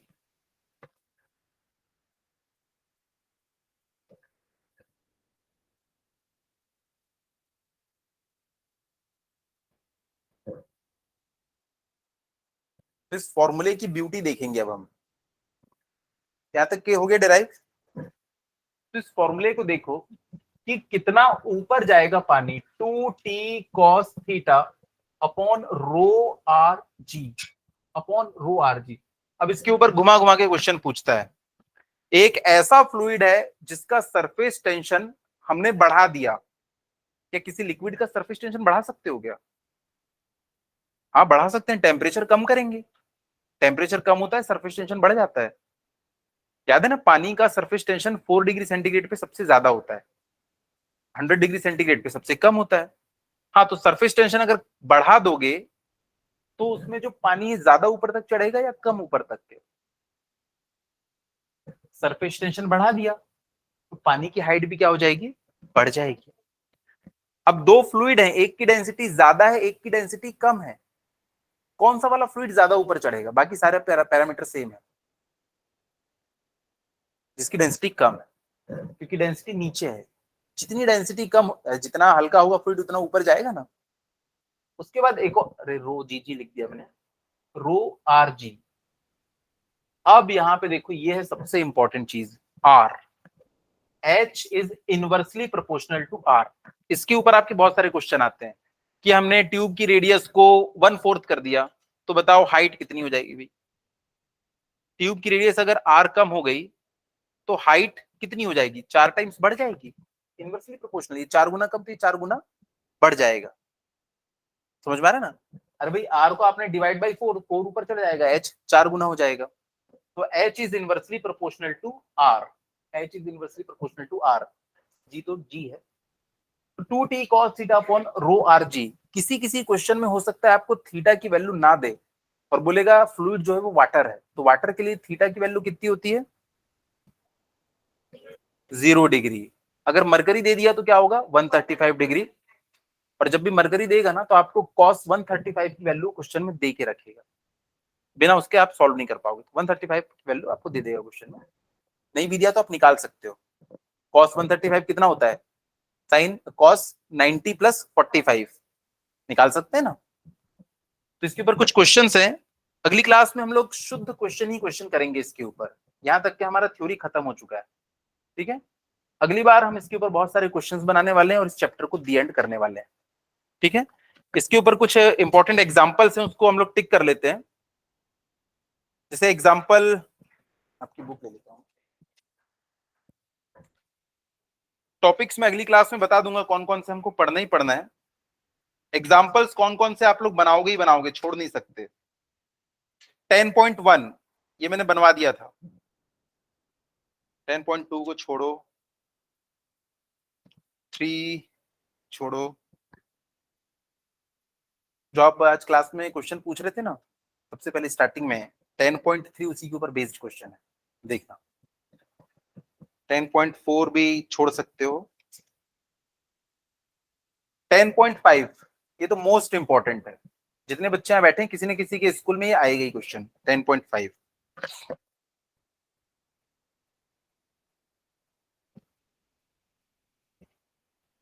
उसके बाद 10.7 ये भी अच्छा इंपॉर्टेंट क्वेश्चन है।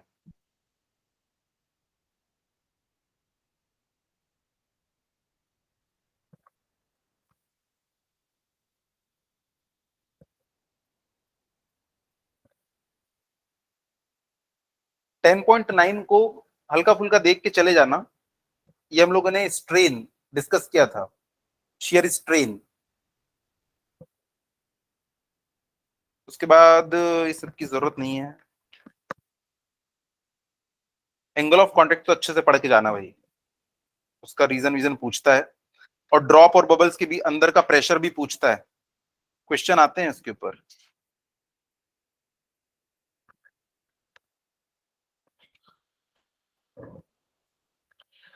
उसके बाद एक्सरसाइज में चलो, 10.4 इसमें सबसे पहला वाला वही है, why to keep a piece of paper horizontal you should blow over. याद है मैंने पेपर के ऊपर ऊपर से फूक के दिखाया था, तो आप बता देंगे ऊपर जैसी स्पीड बढ़ेगी तो ऊपर प्रेशर कम हो जाएगा, तो प्रेशर जो पेपर है वो ऊपर की तरफ बढ़ जाएगा। उसके बाद 10.6, 10.10,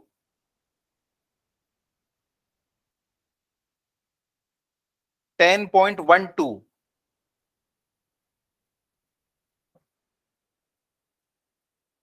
और 10.17 आप बनाने की कोशिश करेंगे, इंपॉर्टेंट है। अगर ये नहीं बनेगा तो मैं इसको बता दूंगा, ये नहीं बनता है जनरली, उसको मैं बता दूंगा।